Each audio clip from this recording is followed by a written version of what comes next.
ముఖ్యమైన రెండు ప్రశ్నలు మనల్ని ఎప్పుడు వెంటాడుతూ ఉంటాయి, బాధిస్తూ ఉంటాయి. ఏమిటి ఆ రెండు ప్రశ్నలు అంటే, మొదటిది, శరీర సంబంధమైన జీవితంలో స్థిరత్వం లేక ఏ దరి అర్థం కాక భవిష్యత్తు ప్రశ్నార్థకమై పరిష్కారం ఏంటి, ఎలా నా మనుగడ ఎలా అని మన వ్యక్తిగత జీవితాన్ని గురించి, కుటుంబాలను గురించి ఒక రకమైన వేదన మనల్ని వెంటాడుతూ ఉంటుంది. కాస్త కూస్తో ఏదో ఒకటి చేస్తూ ఉంటాం కానీ తృప్తి కలగదు. ఇంకా అదనంగా నేను అభివృద్ధి చెందాలి, డెవలప్ కావాలి, అన్ని విధాలా నేను వృద్ధి పొందాలి అని ఒక ఆరాటం అనేది వెంటాడుతూ ఉంటుంది. ఏదో చిన్నపాటి జాబ్ వచ్చిన వ్యక్తి ఆ జాబులో తృప్తి చెందలేడు, ఇంకో మెట్టెక్కితే బాగుండు అని ఆరాటపడుతూ ఉంటాడు. కుటుంబ జీవనంలో కూడా ఏదో చిన్నపాటి పనులు దొరుకుతూ ఉంటే నడుస్తుందిలే అని ఆగబుద్ధి కాదు, ఇంకా కొంచెం మెరిట్గా చేసుకోవాలి, ఇంకా జాగ్రత్త పడాలి అని మంచిది ఏదన్నా దొరికితే బాగుండు, ఒక స్థిరమైన ఉపాధి మార్గం దొరికితే బాగుండు, అన్ని విధాల అనుకూలంగాని ప్రతి మనిషికి ఆరాటం ఉంటుంది. నెలకి 50,000 సంపాదించే వ్యక్తికి కనీసం 70,000 సంపాదించాలి, 1,00,000 సంపాదించాలి అని ఆరాటం ఉంటుంది. నెలకి 15,000 సంపాదించే వ్యక్తికి కనీసం 25,000-30,000 సంపాదించాలని ఉంటుంది. నెలకి 10,000 సంపాదించేవానికి కనీసం ఒక 20,000 సంపాదించాలని ఆరాటం ఉంటుంది. నెలకి 10,000 సంపాదించేవాడు 20,000 సంపాదించేవాడిని అదృష్టవంతుడు అనుకుంటాడు.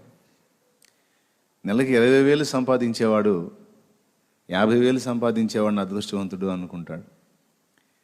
50,000 సంపాదించేవాడు నెలకి 1,00,000 రూపాయలు సంపాదించేవాడిని గొప్ప అదృష్టవంతుడు అనుకుంటాడు. 1,00,000 రూపాయలు సంపాదించేవాడు నెలకి 2.5 లక్షలు సంపాదించేవాడిని గొప్ప భాగ్యశాలి అనుకుంటాడు. 2.5 లక్షల నెలకి సంపాదించేవాడు కనీసం 5 లక్షలు సంపాదించేవాడిని గొప్పవాడుగా, వాడు ధన్యుడుగా అనుకుంటాడు. చూడండి, 10,000 వాడు 20,000 వాడిని చూస్తే, 20,000 50,000 వాడిని చూస్తే, 50,000 1,00,000 చూస్తే, 1,00,000 2.5 లక్షల వాడిని చూస్తే, 2.5 లక్షల 5 లక్షల వాడిని చూశాడు. పోనీ 5 లక్షల తృప్తి చెందుతాడా? నెలకి 10 లక్షలు సంపాదించేవాడిని చూసే వాడు భాగ్యవంతుడు, అదృష్టవంతుడు అనుకుంటుంటాడు. ఈ రకంగా మనిషికి ఈ వేదన అనేది వెంటాడుతూనే ఉంటుంది. ఈ భూమి మీద జీవించినంత కాలంలో కాస్త పట్టుదల కలిగినోడికి, కసి కలిగినోడికి తపన వెంటాడుతూనే ఉంటుంది. తక్కువ మంది రాజీ పడిపోతారు. ఏదో లేక వాళ్ళంత మనం సంపాదించలేం, లేదో నడుస్తుందిగా పోని అనుకునేవాళ్ళు కొంతమంది ఉంటారు. అలా అనుకున్న వాళ్ళు కూడా అప్పుడప్పుడు లాభంలో నేను కూడా కాస్త సంపాదించాలి, ఎట్లా డెవలప్ కావాలని అనుకుంటారు. పాపం తపన పడతారు, కానీ అనుకున్నవి జరగవు, మళ్ళా మొదటికే వస్తారు, రాజీ పడిపోతూ ఉంటారు. ఇది జీవిత స్థితి. ఇది శరీర సంబంధంగా, అవునా కాదా? ఓకే. ఇక దాన్ని పక్కన పెడితే ఆత్మ సంబంధమైన జీవితంలో ఇక కాస్త ఆత్మీయంగా అభివృద్ధి చెందిన వాళ్ళకి మైండ్ ఎలా ఉంటుందంటే, ఎంత సంపాదించినా, ఎన్ని మేడలు కట్టినా, ఎన్ని స్థలాలు కొన్నా, పొలాలు కొన్నా, ఎంత బ్యాంక్ బ్యాలెన్స్ ఉన్నా, ఇదంతా నశ్వరమైన శరీరం, అట్టెకాలం జీవించం. అసలు మనకి లోకాశలు ఉండకూడదు. లోకంలో ఉన్నదంతయో నేత్రాశయో, శరీరాశయో, జీవపుడంబం, వేస్ట్. లోకంలోకి వచ్చేటప్పుడు ఏం తేలేదు, సత్యనాడు ఏం తీసుకొని పోలేము. కాబట్టి అన్నవస్త్రాలు గలవారమే తృప్తి కలిగి ఉంటే సరిపోతుంది. ఇక ఏదేదో మనం ఆలోచనలు చేయడానికి అవసరం లేదు, వేస్ట్ అని ఆ లోకాశలను వదిలేసి ఆధ్యాత్మికంగా వచ్చి దేవునిలో ఎదుగుతూ ఉన్న వాళ్ళ పరిస్థితి చూస్తే పాపం వాళ్ళకు కూడా స్థిరత్వం కనపడదు. వాళ్ళకి ప్రశ్నే, శరీర సంబంధమైన జీవితంలో ఎదుగుదల కొరకైన ఆకాంక్ష, ఎదుగుదామన్న తపన, అది నెరవేరక వేదన. సరే, దాన్ని పక్కన పెడితే లోకాశ వదిలేద్దాంలే అని ఆధ్యాత్మికంగా అంటే ఆత్మీయంగా మనం వృద్ధి చెందుదామని దైవికంగా వస్తే అందులో కూడా స్థిరత్వం లేని పరిస్థితి. ఒక నెల రోజులు మనం స్థిరంగా ఈ విషయంలో నికరంగా ఉందాం, జాగ్రత్తగా ఉందాం, పట్టుదలగా ఉందాం అని అనుకుంటే ఆ నెల రోజుల్లో మళ్ళీ 4-5 సార్లు ఆ వద్దన్న కార్యాలే మన జీవితంలో కనపడతా ఉంటాయి. మనం అసహించుకునే పరిస్థితులే మనకు ఎదురొస్తూ ఉంటాయి. కాదనుకున్న విషయాలే మళ్ళీ మళ్ళీ మనల్ని తడతా ఉంటాయి. ఇక ఏమనిపిస్తుంది అంటే, ఈ ఆత్మీయ జీవితంలో కూడా ఇందాక నేను చెప్పిన కేటగిరీసే ఉంటాయి. కొత్తగా దేవుళ్ళలోకి వచ్చినోడు అప్పటికి 1 సంవత్సరం నుంచి దేవుడిని వెంబడిస్తున్న వ్యక్తిని చూసి అబ్బో ఎంత బాగా భక్తిగా ఉన్నాడు అనుకుంటాడు. 1 సంవత్సరం నుంచి భక్తి చేసేవాడు 2 ఏళ్ల నుంచి చేసేవాడిని చూసి అబ్బో ఎంత అభివృద్ధి చెందాడు, వాక్యాలు మామూలుగా మాట్లాడలేదుగా అనుకుంటాడు. ఈ 2 ఏళ్ల భక్తి చేసేవాడిని మనం అడిగితే వాడు 4 సంవత్సరాల నుంచి భక్తి చేసేవాడిని చూసి అసలు నేనేంది అసలు అన్న మోకాళ్ళ ప్రార్థన, ఏకాంత ప్రార్థన మామూలుగా ఉండదంట. 4 ఏళ్ల భక్తి చేసేవాడిని చూస్తే ఎంత భక్తి చేసినా నేనేం ఆత్మల్ని సంపాదించాను, ఏం ప్రయోజనం నా వల్ల, ఫలానా ఆయన 6 సంవత్సరాల నుంచి దేవుని సేవిస్తున్నాడు, ఇంతమంది ఆత్మలు రక్షించాడు, భక్తి అసలు మామూలుగా ఉండదని. ఒకళ్ళని చూసి ఒకళ్ళు ఏమనుకుంటారంటే వాళ్ళంత భక్తిగా నేను ఉండలేకపోతున్నా, వాళ్ళంత పరిపూర్ణంగా నేను ఉండలేకపోతున్నా, వాళ్ళంత అద్భుతమైన ఆత్మీయ అనుభవం నాకు ఎందుకు దొరకట్లేదు. అలాగే కొన్ని వరాలు పొందినటువంటి వాళ్ళని చూసి నోరు ఊరిపోతూ ఉంటుంది. వాళ్ళు భాషలు మాట్లాడుతున్నారు, అసలు నేనేం మాట్లాడలేకపోతున్నా, వాళ్ళ ఆత్మీయతతో పోల్చుకుంటే అసలు నేను భక్తి చేస్తున్నానా లేదన్న డౌట్ వస్తుంది నాకు అని. ఈ ఆత్మీయ ప్రపంచంలో కూడా ఇదే పోరాటం. వాళ్ళంత పూర్ణంగా నేను ఉండలేకపోతున్నా, వాళ్ళంత స్థిరంగా నేను ఉండలేకపోతున్నా, వాళ్ళంత ఆత్మీయంగా నేను ఉండలేకపోతున్నా, వాళ్ళంత బలంగా నేను ఉండలేకపోతున్నా. నేను యవనస్తుడే, ఆ బ్రదరు యవనస్తుడే, పైగా నాకన్నా ఇంకా చక్కగా ఉంటాడు, నాకన్నా అన్ని విషయాల్లో కొలతలు కలిగిన వాడు, కానీ ఎలా కంట్రోల్ అవుతున్నాడు, నేను ఎలా ఉండలేకపోతున్నాను. అతనితో పోల్చుకుంటే నేను తక్కువే, వాస్తవంగా అన్నిట్లో అతను ఎక్కువే. అతను బలహీన పడటానికి ఎక్కువ అవకాశాలు ఉన్నాయి, ఆఫర్స్ కూడా ఉన్నాయి, కానీ అతను కరెక్ట్గా ఉంటున్నాడు, నేను ఎందుకు ఉండలేకపోతున్నా. ఒక డౌటు. ఈ వేదన ఆత్మీయ జీవితంలో పరిశుద్ధతను గురించి, విశ్వాసాన్ని గురించి, ప్రార్థనను గురించి, వరములను గురించి, ఆత్మల సంపాదన గురించి. ఒకళ్ళని చూసి ఒకళ్ళు అయ్యో నేను అలా ఉండలేకపోతున్నా, అయ్యో నేను అలా కాలేకపోతున్నా, అయ్యో నేను ఏంది నేను అసలు అని ఒకళ్ళని చూసి ఒకళ్ళు వేదన పడతానే ఉంటారు. అంటే ఈర్ష్యతో కాదు, వాళ్ళలాగా నేను చెయ్యలేకపోతున్నానే, వాళ్ళలాగా నేను ఎదగలేకపోతున్నానే, వాళ్ళంత పూర్ణంగా నేను ఉండలేకపోతున్నానే. ఇలాంటి సందేహాలు మీకు ఎప్పుడన్నా వచ్చాయా? వస్తే వచ్చినాయి అన్నా అని చేయొద్దండి, నేను ముందుకెళ్తా. లేకపోతే మాకు అట్లాంటి ఏం లేవులే నువ్వు చెప్పు అంటే నేను వేరే టాపిక్లోకి వెళ్తా, ఏం పర్వాలా. దేవునికి స్తోత్రం కలుగును గాక. హల్లెలూయా. ఎందుకంటే దేవుని ఆత్మ అదే ఈరోజు నా దృష్టిలో తీసుకొచ్చాడు.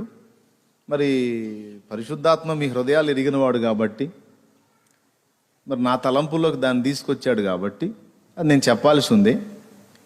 మరి మాకైతే అదేం లేదన్నా, మరి నీకు దేవుడు ఎట్లా చెప్పాడో ఏమో, మాకైతే ఆ డౌట్స్ ఏం లేవు, మేమంతా ప్రశాంతంగానే ఉన్నాం, నువ్వేం ఆందోళన పడొద్దు, టాపిక్ మార్చమంటే మార్చేస్తాను. మరి చెప్పండి, నిజమేనన్నా మాకుంది ఆ పరిస్థితి అంటే చేయెత్తి సాక్ష్యం ఇవ్వండి, నేను ఇక మ్యాటర్లోకి వెళ్తా. ఒకళ్ళు చేయెత్తకపోయినా నేను చెప్పను. మీకు ఉందా ఆ డౌట్? లేదా? రైట్, స్తోత్రం చెప్దాం. కొంతమందికి అర్థం కాక చేయెత్తలేదేమో, లేదా ఏముందిలని నిర్లక్ష్యంతో ఎత్తలేదేమో. సరే, మీరు చేతులు ఎత్తనోళ్ళని పక్కన పెట్టి అనేక మంది చెయ్యెత్తి నాకుంది ఆ డౌట్ అని అడిగారు కాబట్టి నేను ఇప్పుడు చెప్తా. లైవ్లో కొంతమంది ఉన్నట్టున్నారు, పాపం వాళ్ళకు కూడా ఖచ్చితంగా ఈ డౌట్ ఉంటుంది. ఇక్కడ కూర్చున్న మీ అందరికీ లేకపోయినా పాపం లైవ్లో వాళ్ళు మాత్రం మొత్తుకుంటూ ఉంటారు, మాకుందన్న డౌట్.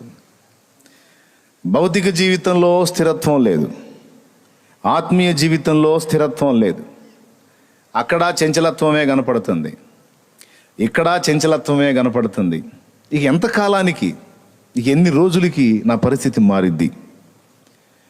ఎంత పట్టుబట్టి పైకి ఎగురుదామన్నా సముద్రపు అలలాగా ఉరుకుతా ఉవెత్తున వచ్చి ఎగసి ఆకాశాన్ని అందుకోవాలన్నట్టు లెగుస్తుంది, కానీ పడి మళ్ళీ అక్కడే ఉండి మళ్ళీ వెనక్కి వెళ్ళిపోతుంది. అలాగే అయిపోయింది నా రెండు జీవితాల్లో. నాకు అదే అయిపోయింది. అటు ఆధ్యాత్మిక జీవితంలో అంతే ఉంది, భౌతిక జీవితంలో కూడా అంతే ఉంది. ఎంత బయటపడదామని ఉరికినా, ఎంత ఆకాశాన్ని అంటుదామని పరితపించినా బయటపడలేని పరిస్థితి, అందుకోవాలనుకున్నది అందుకోలేని పరిస్థితి.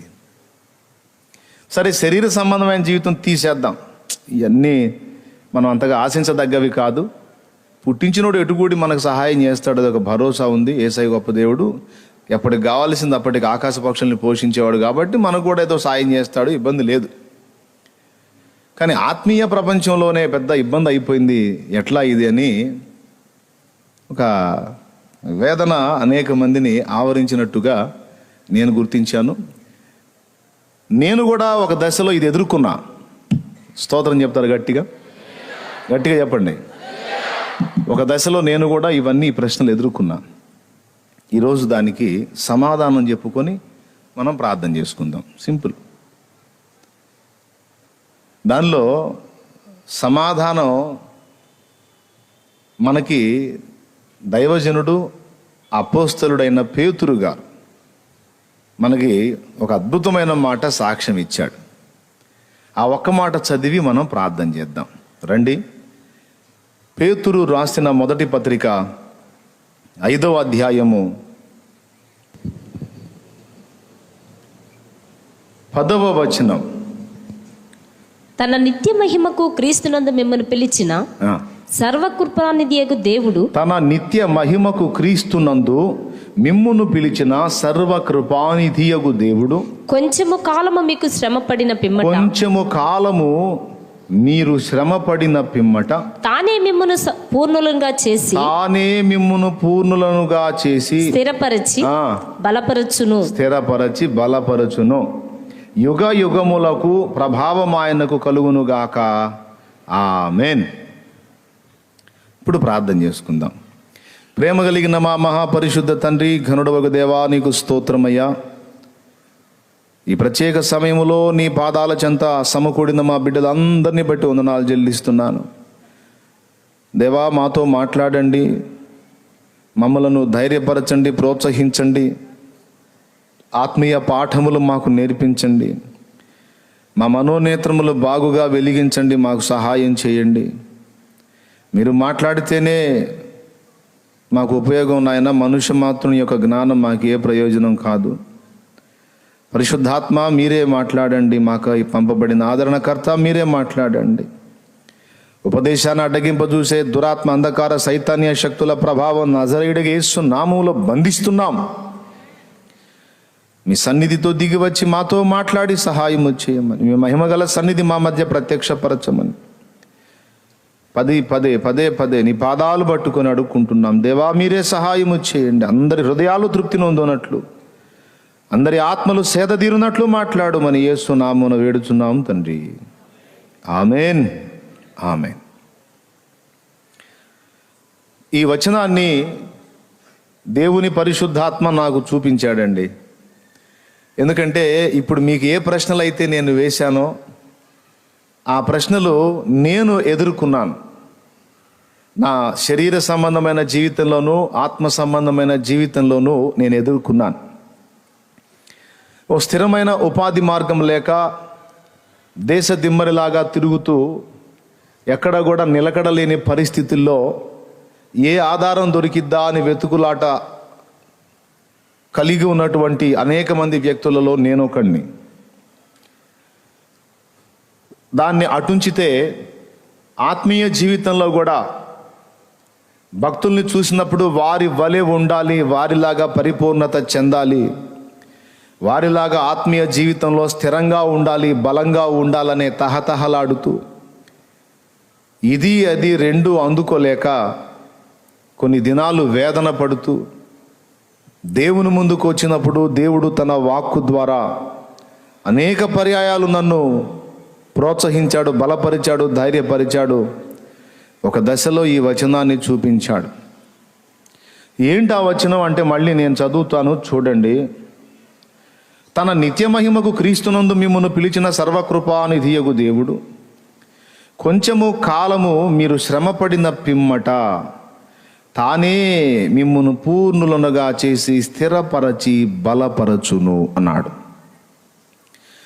అంటే పరిపూర్ణులుగా కావాలన్న ఆశ మనకుంది, కానీ మనం పరిపూర్ణతలోనికి రావటం అనేది మన చేతుల్లో, మన చేతుల ద్వారా జరిగేది కాదు అనేది నంబర్ 1 రాసుకో.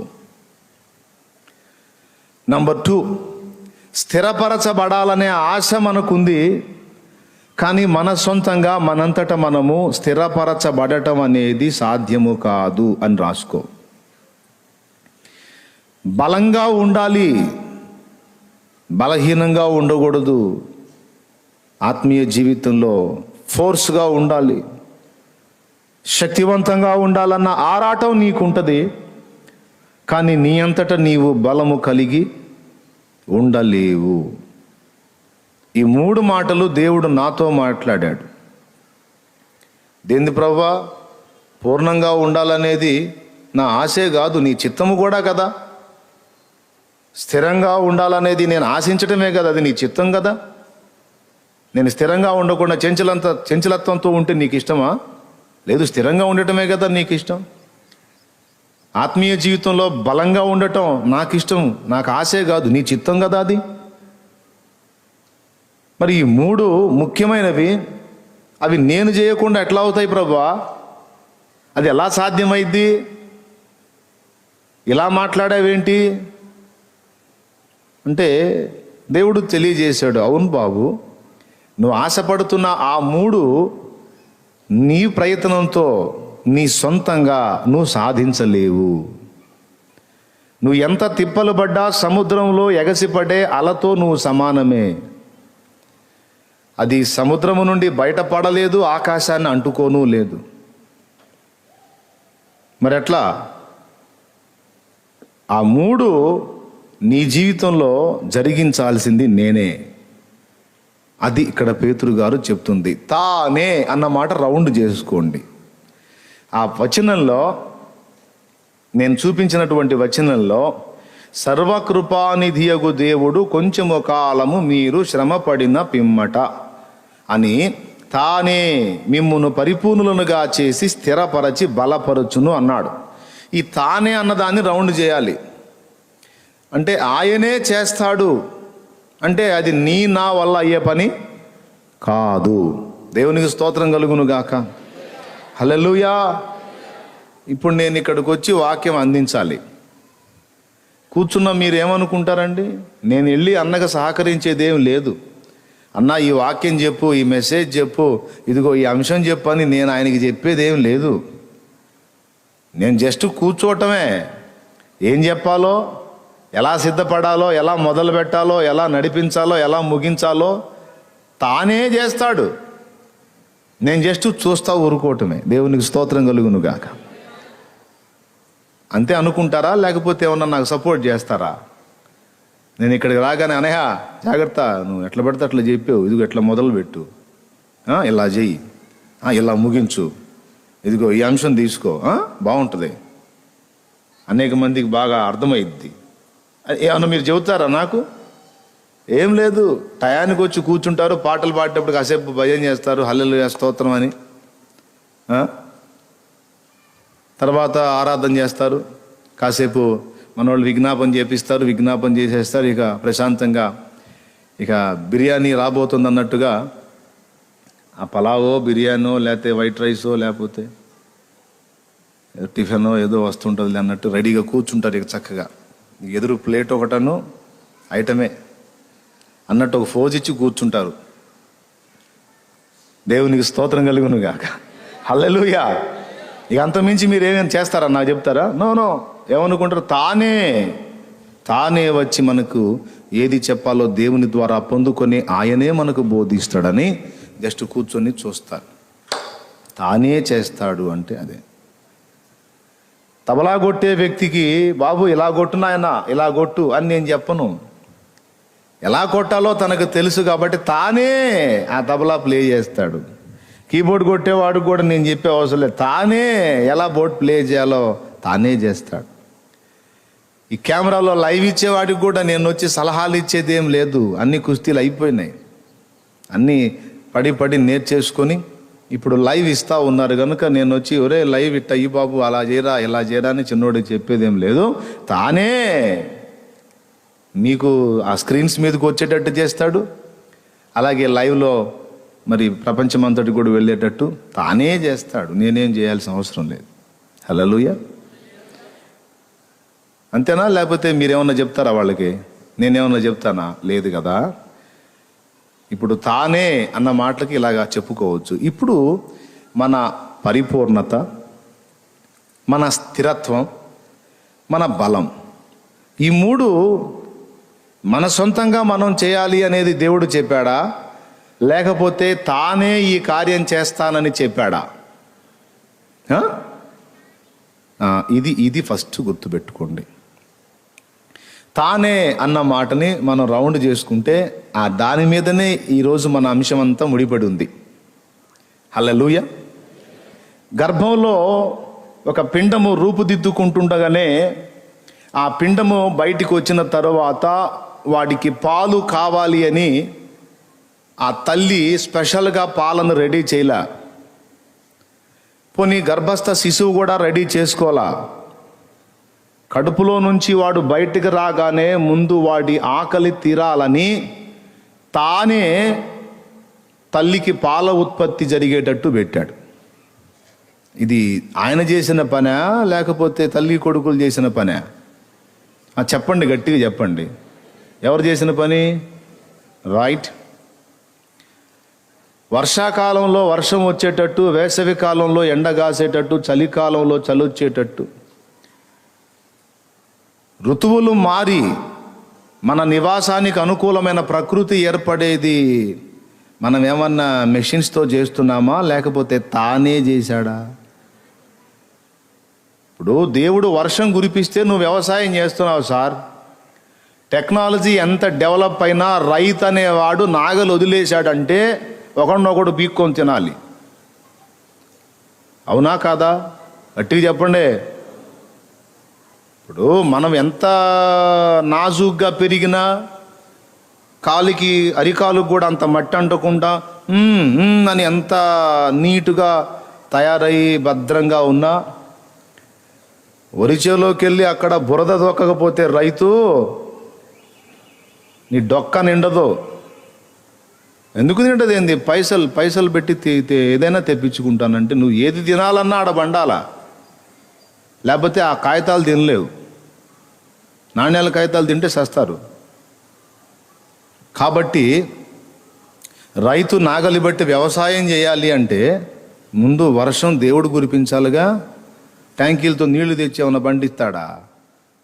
ఆ నీళ్లు కూడా వర్షం కురిపిస్తేనే సమృద్ధిగా ఉంటాయి. దేవుడు వర్షం కురిపించకపోతే అవి కూడా ఉండవు. భూగర్భ జలాలు అడుగంటిపోతాయి, నదులెండిపోతాయి, మానవాళి మనుగడే ప్రశ్నార్థకమైపోతుంది. అంటే వర్షం పడే టయానికి సమృద్ధిగా జలాలు రప్పిస్తున్నాడు. కురిపించేది ఉప్పు నీళ్లు కురిపించవచ్చుగా, సచ్చి ఊరుకుంటాం. సముద్రం అంత సముద్రం ఉంది, ఆ సముద్రంలో ఉప్పు నీళ్ళు అలాగే కొమ్మరించవచ్చుగా, కొమ్మరించవచ్చు. చేపలు బతుకుతాయి, మనం చేస్తాం, బతకలేం. మనం బ్రతకాలంటే మంచి నీరు కావాలి. దానికి అణువుగా నీళ్ళని ఫిల్టర్ చేసి మరి మనకు అందిస్తున్నాడు ఆయన. దేవునికి స్తోత్రం కలుగునుగా. ఇది మనం చేసామా, తానే రెడీ చేశాడా? పోయి పొలంలో విత్తనం నాటొస్తున్నావు, రోజు దాని దగ్గర కూర్చొని, అమ్మ విత్తనం గారు కాస్త మొలవండి, ఇగో మొలవండి అని ఎప్పుడన్నా అడిగావా? ఆహా, భూమిని దున్ని దాన్ని వాటర్ పెట్టి తేమ చేసి వెళ్ళి విత్తనం నాటి ఇంటికి వచ్చి హాయిగా నిద్రపోయావు. తానే ఆ విత్తనమునకు ఒక శరీరమునిచ్చి దాన్ని ఒక మొక్కగా మలచి ఒక విత్తనానికి 1000 విత్తనాలు తిరిగి నీకు అందేటట్టు చేస్తున్నాడు. ఇది నువ్వు చేసిన పనే, తను చేసిన పనే? ఎవరు చేసిన పని? ఆయన చేసిన పని. ఈ రకంగా ప్రతి పార్ట్లోను మీరు గమనించి చూడండి. ఆయన జోక్యం లేకుండా మన మనుగడ ఎలా సాధ్యమైద్ది? ఒకవేళ పంట పండించుకొని ఎట్లన్నో సొంతంగా ఏమి ఆయన సపోర్ట్ లేకుండా చేద్దాం, బతుకుదాం అనుకుంటున్నావేమో, పొద్దున్న నుంచి సాయంత్రం దాకా, సాయంత్రం నుంచి మళ్ళా తెల్లారిన దాకా నిర్విరామంగా వీస్తూనే ఉంది వాయువు, గాలి. 10 నిమిషాలు అట్లా పట్టాడు అనుకో, ఎక్కడోళ్ళు అక్కడ కొయ్య బొమ్మల్లా నీలుక్కుపోతారు. అవునా? గాలిని 10 నిమిషాలు దేవుడు, గంటలు కూడా అవసరంలా, ప్రపంచం అంతటా 10 నిమిషాలు వాయువుని బిగబట్టాడు అనుకో, ఇక వైద్యం చేయడానికి డాక్టర్ కూడా బతికుండడు. ఆయనకు కూడా గాలి కావాలిగా, మొత్తం అవుట్. అంటే గాలిని ఎవరు పంపిస్తున్నారు? తానే. మొక్కని ఎవరు మొలిపిస్తున్నారు? తానే. పాల ఉత్పత్తి ఎవరు పెట్టారు? తానే. తినటానికి అనువైన పదార్థాలు ఎవరు అందుబాటులోకి తెచ్చారు? తానే. విత్తనం వేయటానికి భూమిని అనువైన దానిగా ఎవరు మలచారు? తానే. ఈ విధంగా నీ ఎరుక లేకుండానే, నీ అనుమతి లేకుండానే నీ ఉనికికి, నీ మనుగడకి అనుకూలమైన వాతావరణాన్ని, వస్తు సముదాయాన్ని, ఖనిజ సంపదని, సమస్తమును నీకు ముందుగానే రెడీ చేసి పెట్టిన దేవుడు, అన్నీ రెడీ చేసి పెట్టిన దేవుడు నీ జీవితంలో నువ్వు ఎదుర్కోబోతున్న అవసరతలన్నిటి విషయంలో సిద్ధపరిచి ఉంచాడని ఎందుకు నమ్మలేకపోతున్నావు అనేది దేవుడు నిన్ను అడుగుతున్న ప్రశ్న. ఇవన్నీ నువ్వు రెడీ చేసుకున్నావా? లేదు నాయనా, దేవుడే చేశాడు. కదా, మరి ఇన్ని రెడీ చేసి నిన్నంటూ భూమి మీదకి, అసలు ఉనికిలో లేనివాడిని నిన్ను భూమిలోకి, ఆ భూమి మీద ఉనికిలోకి తీసుకొచ్చినోడు నీకు భూమి మీద ఆయుష్కాలం ఇచ్చినంత వరకు నీకు కావాల్సినవన్నీ సిద్ధపరుస్తాడని ఎందుకు నమ్మలేకపోతున్నావు? భక్తులు గొప్పతనం ఏంటంటే, ఇవన్నీ ఆలోచించి ఇన్ని విషయాలలో నాకు సహాయం చేసిన దేవుడు నాకు కావలసిన సమస్తమును సమకూర్చే ఉంచాడు. చేయుటకు నా ముందున్న పని, అది చిన్నదే కానీ పెద్దదే కానీ శక్తి లోపం లేకుండా చేస్తా. ఫలితానికి దేవుని మీదే ఆధారపడతా. నాకైతే కడుపు కొట్టడు, అన్యాయం చేయడు, నా వస్త్రం లేకుండా చేసి నన్ను సిగ్గుపరచడు, ఏమే ఆకలితో నన్ను పస్తులు ఉంచడు. ఏమి అర్థమైందా? ఇది ఎవరు అనుకుంటారు? దేవుని కార్యములు ఎరిగిన భక్తులు. నాకు ఆ విషయంలో చింత లేదండి. ఎందుకంటే నన్ను పుట్టించినవాడు, ఇంతకాలం పోషించినవాడు, ఇక ముందు కాలం కూడా ఆయనే చూసుకుంటాడు. కాబట్టి నాకు ఆ విషయమై చింత లేదు అంటాడు నిజముగా భక్తిపరుడైన వాడు. దేవునికి స్తోత్రం. దేవుణ్ణి కాపరిగా చేసుకొని తాను దేవునికి ఒక గొర్రె పిల్లలాగా మారిన దావీదు ఏమని పాడాడు? యెహోవా నా కాపరి, నాకు లేమి కలుగదు. యెహోవా మా కాపరి, యేసయ్య మా ఊపిరి. యెహోవా మా కాపరి, యేసయ్య మా ఊపిరి. మాకు లేనిదే లేదు, లేమి కలుగదు. యెహోవా మా కాపరి. దేవునికి స్తోత్రం. మీరు వద్దులేరా మధ్యలో స్కేల్ పట్టుకోవటంలో మిస్ అయింది అనుకోరా, నేను బలవుతా పెసన్నా.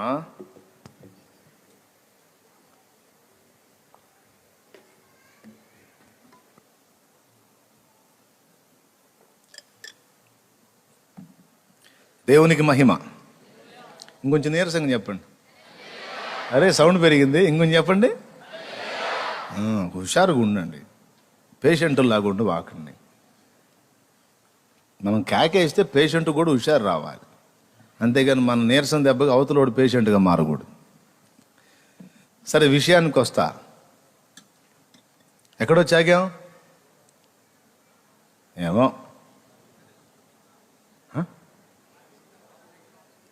యెహోవా నా కాపరి, నాకు లేమి కలుగదు. పచ్చిక గల చోట్ల నన్ను పరుండజేయును, శాంతికరమైన జలముల యొద్దకు నన్ను నడిపించును. నా ప్రాణమునకు సేద తీర్చుచున్నాడు, తన నామమును బట్టి నీతి మార్గములో నన్ను నడిపించుచున్నాడు. గాఢాంధకారపు లోయలలో నేను సంచరించినను ఏ అపాయమునకు భయపడను. ఎందుకనగా నీ దుడ్డు కర్రయు నీ దండమును నన్ను ఆదరించును. అవునా? నూనెతో నా తల అంటి ఉన్నావు, నా గిన్నె నిండి పొర్లుచున్నది. నా శత్రువుల ఎదుట నీవు నాకు భోజనము సిద్ధపరచుదువు. కృపాక్షేమములే నా వెంట వచ్చును. చిరకాలము నేను యెహోవా మందిరములో నివాసము చేసేదను. దేవునికి స్తోత్రం. హల్లెలూయా, హల్లెలూయా. అసలు ఎంత భరోసా ఉంచాడండి దేవుడి మీద. మానసిక ప్రశాంతత పొందగోరేవాడు ఈ సంగతులు నమ్మాలి. దేవుడు చెప్తున్న మాట అదే. నీవే అనలేదురా బాబు, నేనే తానే మిమ్మును పూర్ణులనుగా చేసి స్థిరపరచి బలపరచునన్న మాట మీరు గుర్తించరేమి?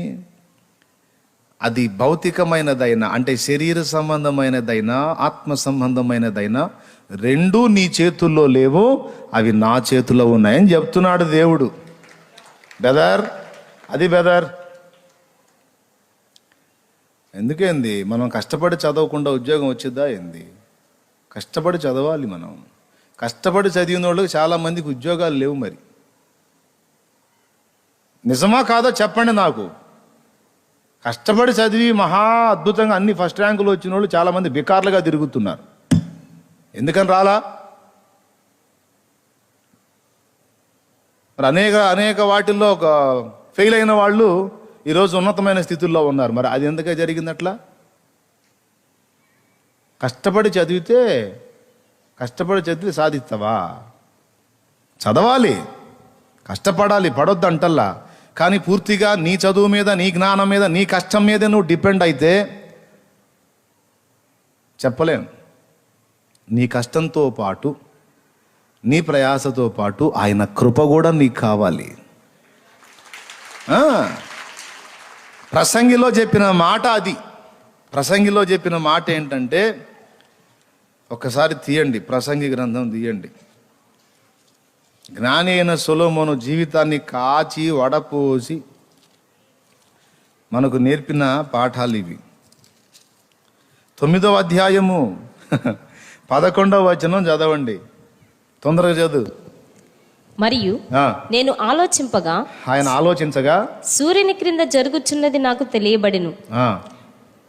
వడిగలవారు పరుగులో పరుగులో ఎవరు గెలుస్తారండి? వడిగా పరిగెత్తేవాడే కదా గెలుస్తాడు. కానీ వడిగా పరిగెత్తగలిగేవాడు పరుగు పందెంలో గెలవడంట. బలము గలవారు యుద్ధమునందు జయమొందరు. అదేంది? బలవంతుడే కదా యుద్ధంలో గెలిచేది, కానీ బలము గలవాడు యుద్ధంలో గెలుపొందడు అన్నాడు. జ్ఞానము గలవారికి అన్నము దొరకదు. అదేంది? జ్ఞానవంతుడు ఏ విధంగానైనా ఆహారం సంపాదిస్తాడు కదా, కానీ జ్ఞానం గలవాడికి కూడు దొరకదు అన్నాడు. బుద్ధిమంతులగుట వలన ఐశ్వర్యము కలుగదు. అబ్బా, వీడు చాలా బుద్ధిమంతుడండి, చాలా మంచోడండి అన్నంత మాత్రాన వాడు సంపన్నుడు కాలేడు. తెలివి గల వారికి అనుగ్రహము దొరకదు. అదేంది మరి? తెలివి తక్కువ వాళ్ళకి దొరికిద్దా? తెలివి గల్లవాడికి దొరకదు, తెలివి తక్కువ వాడికి దొరకదు. తెలివి గల్లవాడికి దొరకకపోతే తెలివి తక్కువ వాడికి ఎట్లా దొరికిద్దయా అనుగ్రహం? జ్ఞానం గల్లవాడికి అన్నం దొరక్కపోతే మరి జ్ఞానశూన్యుడికి ఎట్లా దొరికిద్దయా అన్నం? వడిగలవాడే యుద్ధం, పరుగులో గెలవలేకపోతే పరుగు పందెంలో వడిగా పరిగెత్తలేని అసమర్థుడు ఎలా పొందుతాడయ్యా బహుమతి? బలము గలవాడే యుద్ధములో గెలుపు పొందకపోతే బలహీనుడు ఎలా గెలుస్తాడయ్యా యుద్ధం? ఎట్లా సాధ్యం అంటే, ఎందుకు సాధ్యం కాదు, సాధ్యమయ్యిద్ది. కాలవశముననే, అదృష్ట వశముననే, చూడండి అక్కడ, ఇవన్నీ అదృష్ట వశము చేతనే కాలవశము చేతనే అందరికీ కలుగుచున్నవి అన్నాడు. దేవునికి స్తోత్రం కలుగును గాక. ఎవరికి ఏ స్థాయి ఇవ్వాలో, ఎవరికి ఏ అంతస్తులో ఉంచాలో, ఎవరికి ఏ స్థాయి ఇవ్వటం వల్ల ఏ ప్రయోజనం ఉందో, ఎవరికి హెచ్చుదివ్వాలో, ఎవరికి తక్కువదివ్వాలో, హెచ్చుదిచ్చిన వాడికి ఏం ఆశించి ఇచ్చాడో, తక్కువ ఇచ్చిన వాడికి ఎందుకు అలా ఇచ్చాడో, ఇవన్నీ సర్వమెరిగిన ఆ మహనీయునికే తెలుసు. దేవునికి స్తోత్రం కలుగును గాక. అందరికీ ఒకే విధంగా ఇవ్వడండి, అది కూడా చెప్తున్నాను నేను. అందరికీ ఒకే విధంగా ఇవ్వడు, అందరి జీవితాలు ఒకే రకంగా ఉండవు. అందరికీ ఒకే విధంగా ఇచ్చి అందరి జీవితాలు ఒకే విధంగా ఉండేటట్టయితే అందరి ముఖాలు కూడా ఒకే రకంగా ఉండేవి. దేవునికి స్తోత్రం. మరి ఏ ముఖమైనా కలిసిద్దా? మళ్ళీ అందరికీ ముక్కు ఒకటే, కళ్ళు ఒకటే, నోరు ఒకటే, చెవి ఒకటే, లోపల పళ్ళు ఒకటే, అవునా? కానీ 100 ఫోటోలు తీసుకొని రండి, ఒకదానికి ఒకదానికి సంబంధం ఉండదు, ఎక్కడో చోట వేరియేషన్ ఉంటుంది. సో జీవితాలు కూడా అంతే, స్థాయిలు కూడా అంతే, బ్రతుకులు కూడా అంతే. నువ్వు ఎంత పరిగెత్తినా ఆయన నీకు అది ఇవ్వాలనుకుంటే, ఆయన ఇవ్వాలనుకుంటే అది లభిస్తుంది. కాదు అని ఆయన అనుకున్నాడంటే మాత్రం ఇక నువ్వు తల క్రింద పెట్టి కాళ్ళు పైకి లేపి తపస్సు చేసినా నీ వల్ల కాదు తమ్ముడు. ఆయన గుప్పెట్లో ఉంది. నీ ప్రాణాన్ని నిలపాలన్నా, నీ ప్రాణాన్ని తీయాలన్నా, నీ వారి ప్రాణం నిలపాలన్నా, వారి ప్రాణం తీయాలన్నా, నిన్ను ధనవంతుని చేయాలన్నా, దరిద్రుని చేయాలన్నా, నిన్ను ప్రఖ్యాతిగాంచిన వానిగా చేయాలన్నా, అవమాన భరితునిగా చేయాలన్నా, ఏ విధంగా నువ్వు ఏ మెట్టుకు రావాలన్నా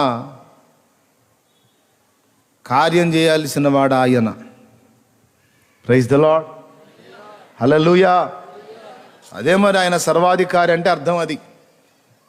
సర్వాధికారి అని పాట పాడతాం కానీ మన బతుకులకు మనమే అధికారుల్లా ఫీల్ అవుతాం. పాట ఏం పాడతాం? సర్వాధికారివి, సర్వాధికారిని అనే పాట పాడుతున్నావు కానీ నీ బతుకు నన్ను అధికారినిగా చేయలేదుగా. నీ బతుకు నువ్వే అధికారివి అనుకుంటాడు ఆయన.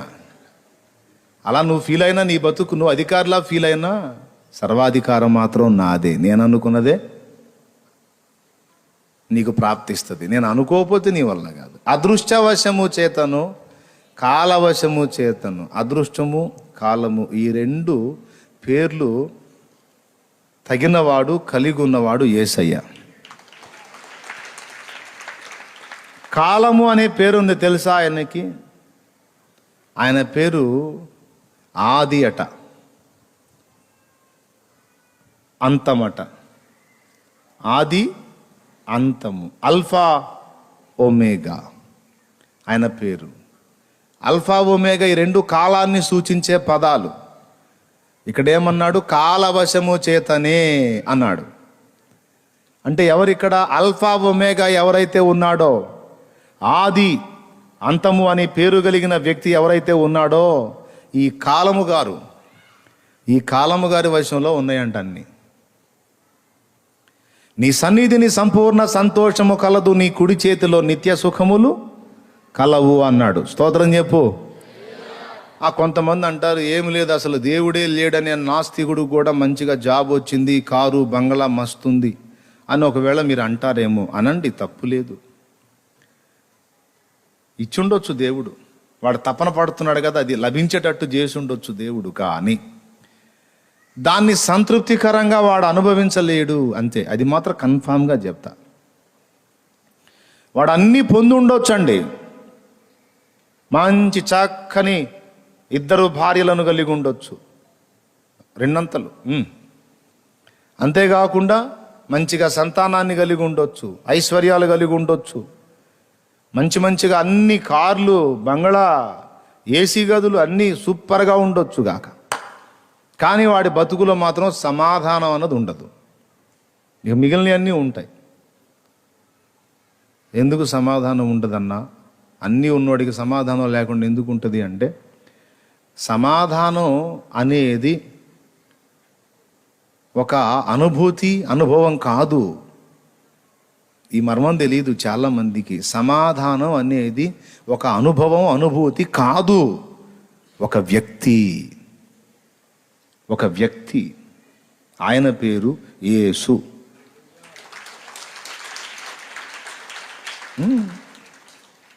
షాలోం, సమాధానం. షాలేము రాజు, సమాధానానికి రాజు. మరి దేవునికి స్తోత్రం కలుగును గాక. నీతికి, మొదట నీతికి సమాధానమునకు రాజు అని అర్థం ఇచ్చున్నట్టి షాలేము రాజు. హెబ్రీ పత్రికలో ఉంది కదా, మీకు తెలుసు కదా. మనం అనుకుంటున్నాం సమాధానం అంటే ఒక అనుభూతో, ఒక అనుభవమో అనుకుంటున్నాం. కాదు, ఒక వ్యక్తి. ఆయన ఎక్కడ ఉంటాడో అక్కడ ఉంటుంది సమాధానం, అక్కడ ఉంటుంది ప్రశాంతత, అక్కడ ఉంటుంది నెమ్మది. ఏ ఇంటిని, ఏ వ్యక్తిని ఆయన ఏలతాడో అక్కడ ఉంటుంది సమాధానం, అక్కడ ఉంటుంది మనం అనుకున్న నిత్య సుఖం. తప్పించి ఆయన లేని ఇళ్ళు, పెద్ద పెద్ద బంగ్లాలైనా, ఏసీ గదులైనా, తోటలైనా, ఫామ్ హౌసులైనా, ఎలాంటి అద్భుత రమ్యమైనటువంటి స్థలాలైనా వాడికి సమాధానం ఇల్లే ఉండదు.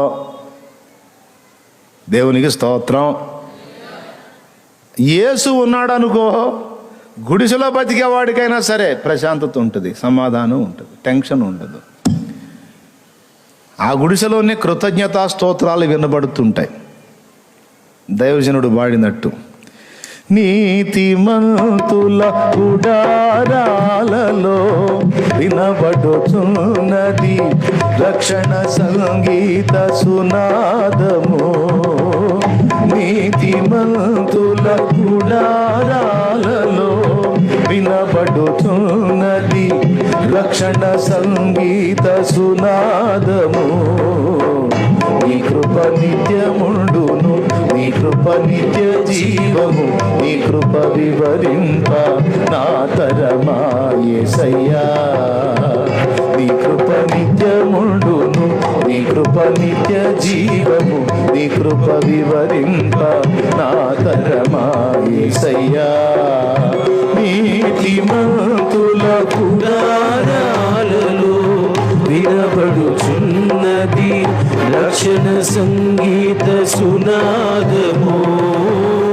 నీతిమంతుల గుడారాలలో వినబడుచున్నది రక్షణ సంగీత సునాదము. కావాలంటే అన్యుల మోకాలు చూడండి, మీరు చూడండి, అన్యుల మోకాలు చూడండి, నాస్తికుల మోకాలు ఇంకా బాగా చూడండి, దేవుని బిడ్డల మోకాలు చూడండి. దేవుని బిడ్డలు నిజంగా, మళ్ళీ దేవుని బిడ్డలు 2 రకాలు ఉన్నారు, అటు ఇటు కాని రకాలు ఉన్నారు, వాళ్ళు కాదు. ఆత్మీయులు ఇల్లు చూడండి, పోయి ఆ ఇంట్లోంచి రాబుద్ది అయిద్దాం చూడండి, అన్యుల ఇంటికి వెళ్ళి చూడు, ఉండబుద్ది అయిద్దాం చూడు. అన్నీ మళ్ళీ విశాలంగా సూపర్గా ఉన్న ఇల్లు అయినా సరే ఏదో తెలియని వేదన ఆ ఇంట ఉంటుంది. వాళ్ళ ముఖాలు కూడా చూడు. బయటికి స్టేజీల మీదకి వచ్చినప్పుడు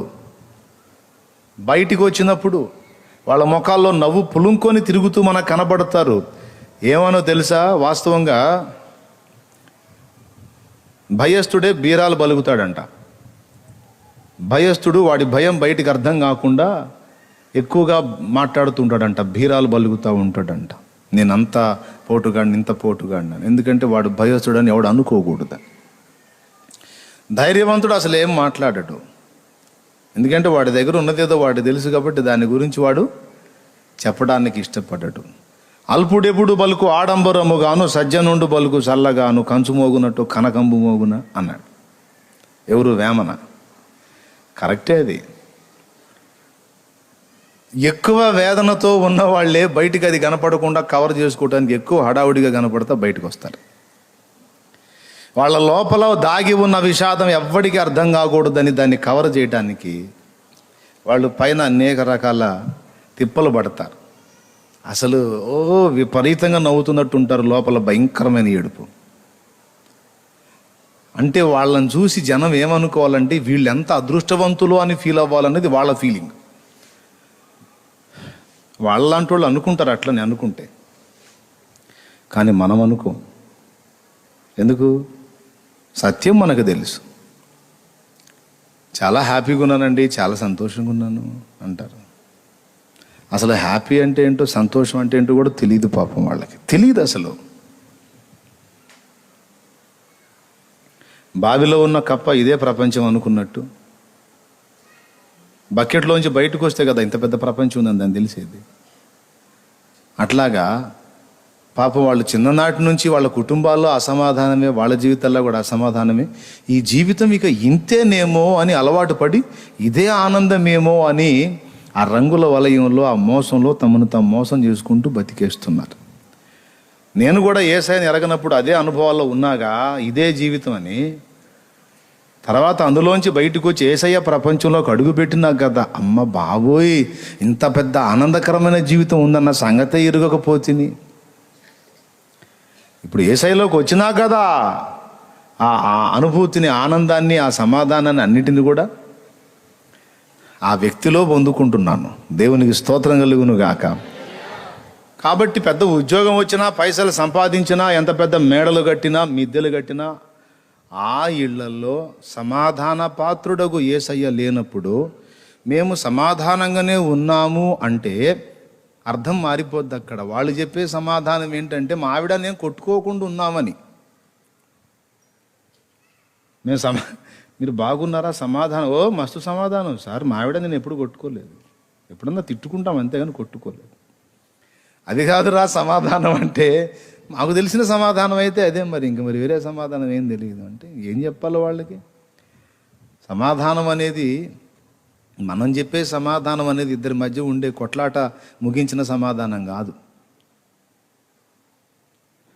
అదొక వ్యక్తి.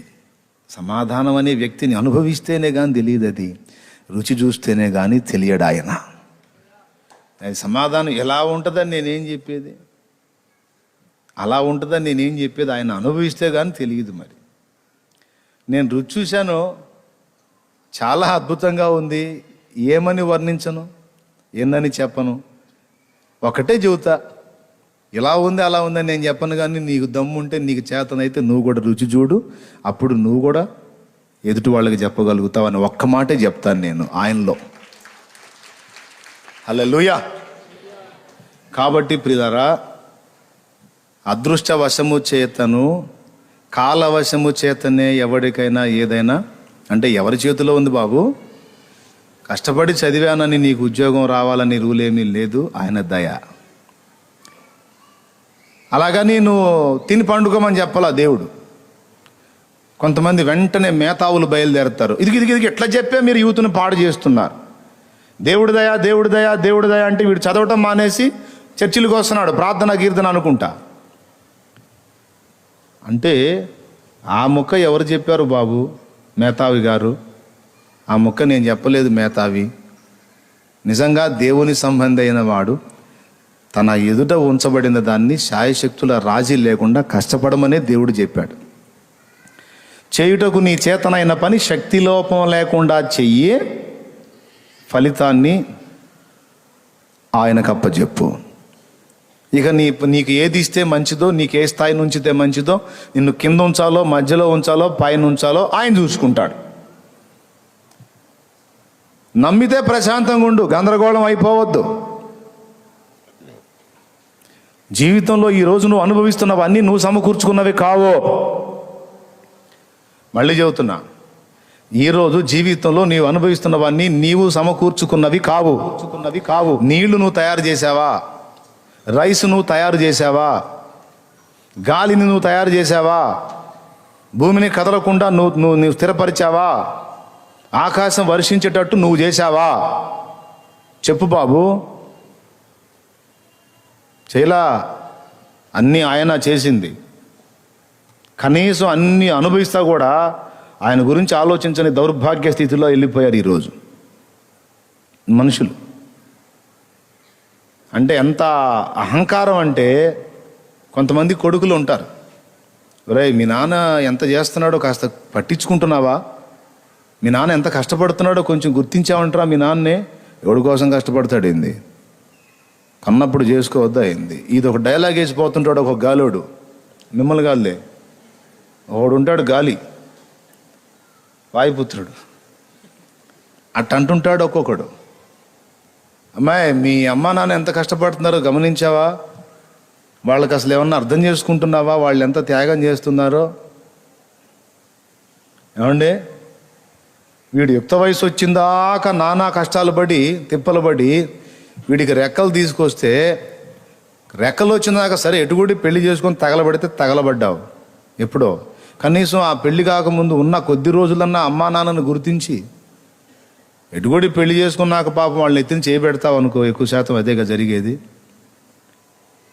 ఉన్నంతవరకైనా వాళ్ళని గుర్తించి, వాళ్ళ కష్టాన్ని గుర్తించి, కొంచెం వాళ్ళ చేతికి ఊతమై వాళ్ళకి ఆదరణగా మారతాడంటే వీడు అడిపెట్టడు మైండు. కాస్త రెక్కలు రాగానే, పావలా డబ్బులు జేబులోకి రాగానే వీడు లవ్వు చెవులో పువ్వు అనుకుంటూ తిరుగుతుంటాడు వీడు. అదేంటంటే మరి నేను ఒరిజినల్ జెంట్ సార్, హార్మోన్స్ పనిచేస్తున్నాయి సార్ అని అంతా పాపం వీడు రెక్కలు వచ్చినాయి, పిల్లవాడు ఉపయోగపడతాడు అనుకునేసరికి వీడు ఎక్కడో చోట ఏదో కుంపటి పెట్టేస్తాడు. చివరికి వాళ్ళకి అర్థమైపోయిద్ది, ఇంత కష్టపడి పెంచి పెద్ద చేశాం కానీ వీడి మనసులో మనకి ప్లేసు. ఎందుకంటే వీడు పాట పాడుతున్నాడు, నీకు ఇచ్చేసాను, మనసు ఇచ్చేసా, హృదయం ఇచ్చేసా. అంటే మా సంగతి ఏందిరని వీళ్ళు మీకు క్లోజ్ చేశా, మిమ్మల్ని నెట్టేశా, ఆ అమ్మాయికి ఇచ్చేశా. కొంతమంది అట్టయితే మేము సచ్చేసేస్తాం అని పోతున్నారు తల్లిదండ్రులు. నిజమా కాదా?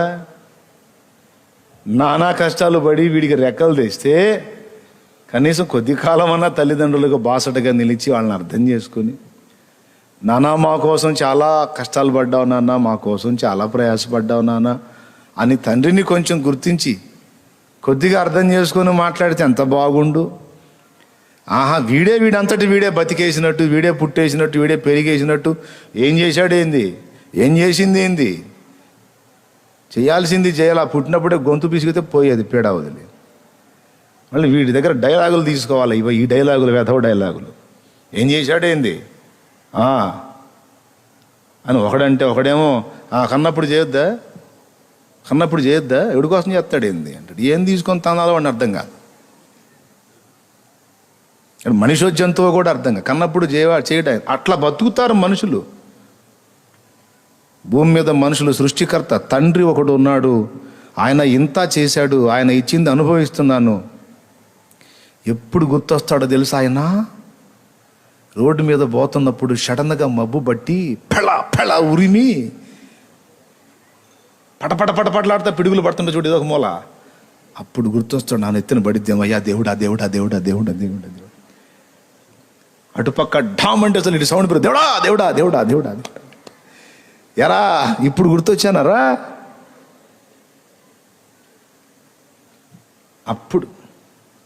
అప్పటిదాకా మాత్రం ఎవడి కోసం చేస్తాడేంది, గుర్తించరా ఆయన్ని. అయినా ఫీల్ కాల. ఎద్దుకు తెలుసు యజమానుడు, గాడిద ఎరుగును తన దొడ్డిని. ఎద్దుకు తెలుసు యజమానుడు, గాడిద ఎరుగును తన దొడ్డిని. నా ప్రజలకు తెలివే లేదాయనే, నా ప్రజలకు తెలివే లేదాయనే. నన్ను విడిచి సృష్టిని పూజింతురే, నన్ను విడిచి సృష్టిని పూజింతురే. ఆకాశమా ఆలకించుమా, ఓ భూమి నీ చెవి ఒగ్గుమా. ఆకాశ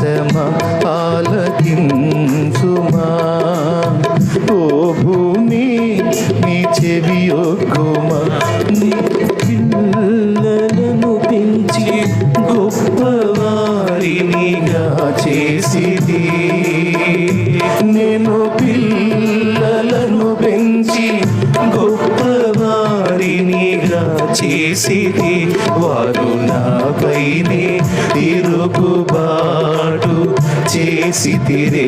వారు నాపైనే తిరుగుబాటు చేసితిరే. ఆకాశమా ఆలకించుమా, ఓ భూమి నీ చెవియొక్కుమా. ఆకాశమా ఆలకించుమా, ఓ భూమి నీ చెవియొక్కుమా. బైబిల్లో యెషయా ప్రవక్త ద్వారా ఈ మాటలు పలికించాడు దేవుడు. ఈ పాట రాసిన ఆయన పేరు కూడా యెషయానే, ఐజయా అన్న. ప్రస్తుతం మాచర్లలో ఉంటున్నాడు. ఆయన పొందుకున్న పాట ఇది.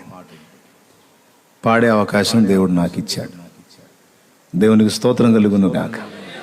హల్లెలూయా.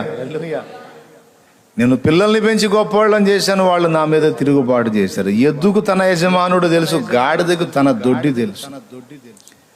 నిజమే, మన దగ్గర గాడిద ఉంది, ఒంటె ఉంది, అన్నీ ఉన్నాయి.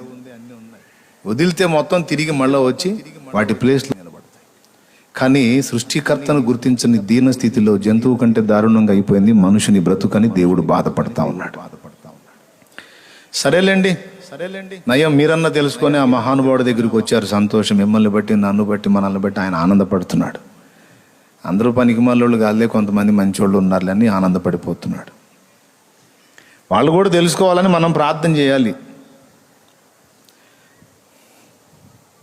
కాబట్టి చెప్పండి, ఉన్నవాడు తృప్తిగా ఉన్నాడా? అలాగే లేనివాడు దుఃఖంతో ఉన్నాడా? లేదు లేదు లేదు. లేనివాడు ధనం లేకపోవచ్చు గాక, యేసుని కలిగి ఉంటే సమాధానం తను కలిగి ఉన్నట్టే, సమృద్ధి తను కలిగి ఉన్నట్టే.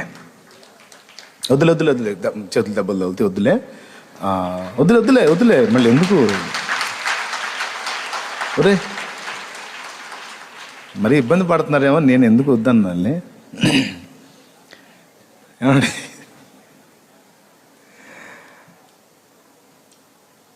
కాబట్టి ఇన్ని నీ అనుమతి లేకుండా అన్నీ సిద్ధపరిచిన దేవుడు నీకు ఎప్పుడు ఏ స్థితి ఇవ్వాలో, ఎలా ఇవ్వాలో, ఎందుకు ఇవ్వాలో, ఎంత ఇవ్వాలో అన్నీ ఆయన ఎరిగే ఉన్నాడు, అన్నీ సిద్ధం చేసే ఉన్నాడు. నువ్వు ఆందోళన పడాల్సిన అవసరం లేనే లేదు. ఒక్క పాయింట్ చాలు నీకు. నువ్వు భూమి మీద పుట్టక మునిపే, నువ్వు రాక మునిపే, నువ్వు వచ్చేసరికి రెడీగా నీ కడుపు నింపడానికి ఆహారం రెడీ చేసిన ఆ తండ్రి నీకు అన్నీ చూసుకుంటాడు, అన్నీ చూసుకుంటాడు. నువ్వు ఆందోళన పడొద్దు. ఆఖరికి నేను సస్తే నన్ను ఎవడు పడేస్తాడన్న చింత కూడా నీకొద్దు. ఆయనే అవసరమైతే రెడీ చేసి పెడతాడు. భూస్థాపన చేసే మార్గం కూడా ఆయనే రెడీ చేసి పెడతాడు. కొంతమందికి అదొక డౌట్, ముసలాళ్ళకి, అయిపోయింది నా పని, ఎవరు లేరు నాకు, నన్ను ఎవరు తీసుకెళ్ళి పడేస్తారో ఏమని. ఏం పర్వాలా, ఆయనే చూసుకుంటాడు. ఎందుకంటే నువ్వు ఎవరికి ఏమీ కాకపోయినా, నీకెవరో లేకపోయినా, నీవు ఆయన బిడ్డవి, ఆయన కూతురివి, ఆయన కొడుకువి. నువ్వు నీ బాధ్యత తప్పకుండా ఆయన దృష్టిలో పెట్టుకుంటాడు, సందేహమే వద్దు. కాబట్టి ఇవన్నీ నువ్వు చేసాయా, తానే చేసాయా? కాబట్టి మరి ఎందుకు ఆందోళన పడతావు, ఎందుకు చంచలంగా గలిబిలైపోతావు అని దేవుడు నిన్ను ప్రశ్నిస్తున్నాడు. ఇన్ని నువ్వు చేసావా?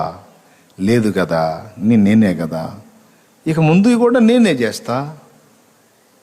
కాదంటావా? అట్లయితే తిప్పలు పడు, మరి సాధించు, నీ దమ్ము చూద్దాం, ఏం చేస్తావు పో. సరే, నన్ను పక్కన పెట్టి నువ్వు తిప్పలు పడు, కుస్తీ పడు, 100 ఎకరాల పొలమే, ఎంత పండిస్తావో చూస్తా. చదువు రాత్రి పగలు కలిపి చదువు, నువ్వు ఏమాత్రం సాధిస్తావు అది కూడా చూస్తా. నన్ను పక్కన పెట్టి నువ్వు ఏం సాధిస్తావో సాధించు, చూస్తా. నీ వల్ల అయిద్దా? 126వ కీర్తన, 127వ కీర్తన ఒకసారి చూడండి.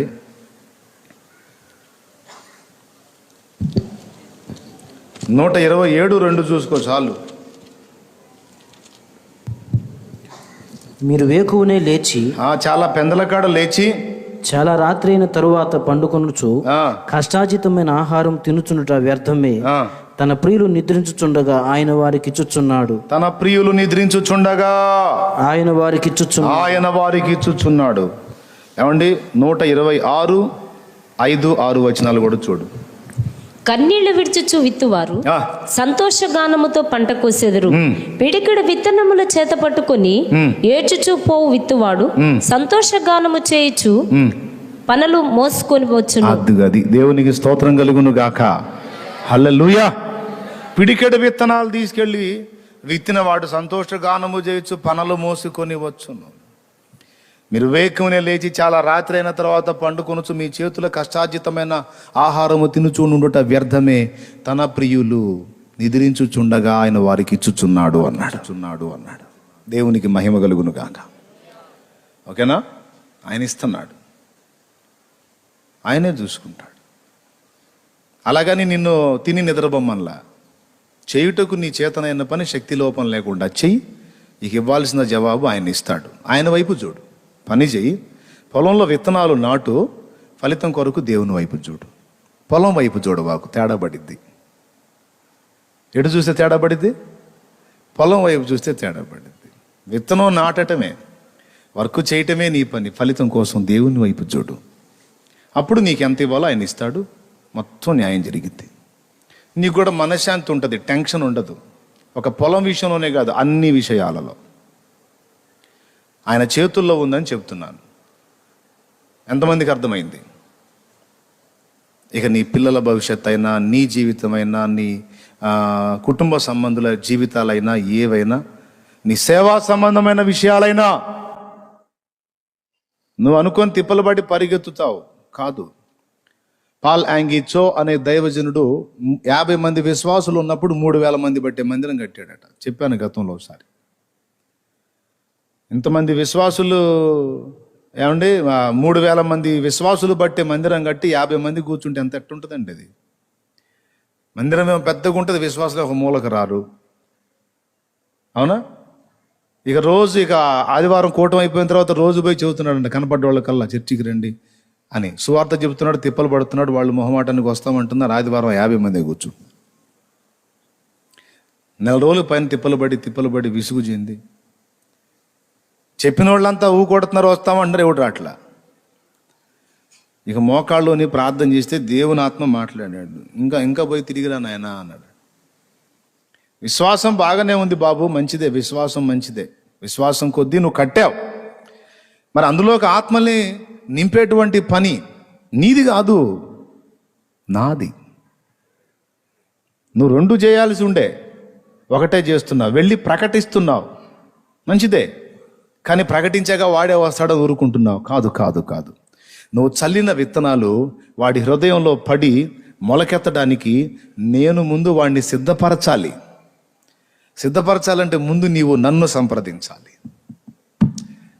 నాతో నువ్వు కూర్చోవాలి, నాకు విజ్ఞాపన చేయాలి, నన్ను కదిలించాలి. అప్పుడు నేను వాళ్ళని కదిలిస్తాను, అప్పుడు కార్యం జరిగిద్ది. అనేక ఆత్మల్ని రక్షించాలని మందిరం కట్టావు కదా, మంచిదే. అది నెరవేరున్నట్లు నీవు నన్ను ఆశ్రయించవలసి ఉన్నదే. నువ్వు అది చేయనప్పుడు నువ్వు ఎంత ప్రయాసపడినా ఒట్టిదే. అప్పుడు మోకాళ్ళుని ప్రార్థన చేయటం మొదలు పెడితే ఇక ఒక్కొక్కడు వచ్చి అందరూ కదిలించబడి ఇప్పుడు ఆ ప్రాంతంలో ఒక బలీయమైన సేవ, దాదాపు 10 లక్షల మంది పైచిలుకు విశ్వాసులు కలిగిన సంఘంగా ఆయన పరిచర్య చేస్తూ ఉన్నాడు. ఆయనే దగ్గర 80 ఏళ్ళు వచ్చినాయి, పైన ఉంటాయి, 80 ఏళ్ళు పైన ఉంటాయి ఆయనకి. అంటే నేను కష్టపడి ప్రకటిస్తే పని అయిద్ది అనుకున్నాడు. విన్నోడు వింటున్నాడు, కొడుతున్నాడు, ఎవడటల్లా. చివరికి వచ్చి దేవుని పాదాలు పట్టుకున్న తర్వాత వ్యక్తుల్ని కదిలించడం మొదలు పెడితే ఈరోజు బలీయమైన పని ఆయన ద్వారా దేవుడు జరిగించాడు. కాబట్టి ప్రియులారా, నీ భౌతిక సంబంధమైన జీవితానికి, శరీర సంబంధమైన జీవితానికి, నువ్వు ఆర్థికంగా స్థితిగా నిలబడాలంటే, స్థితిమంతుడవు కావాలంటే, నీ పిల్లల విషయం కావచ్చు, నీ విషయం కావచ్చు, అన్ని విషయాలు తానే నీకు అనుగ్రహిస్తాడు. ఇది నమ్మితే నువ్వు ముందు ఆయన పాదాలు ఆశ్రయించటం మానుకోవు.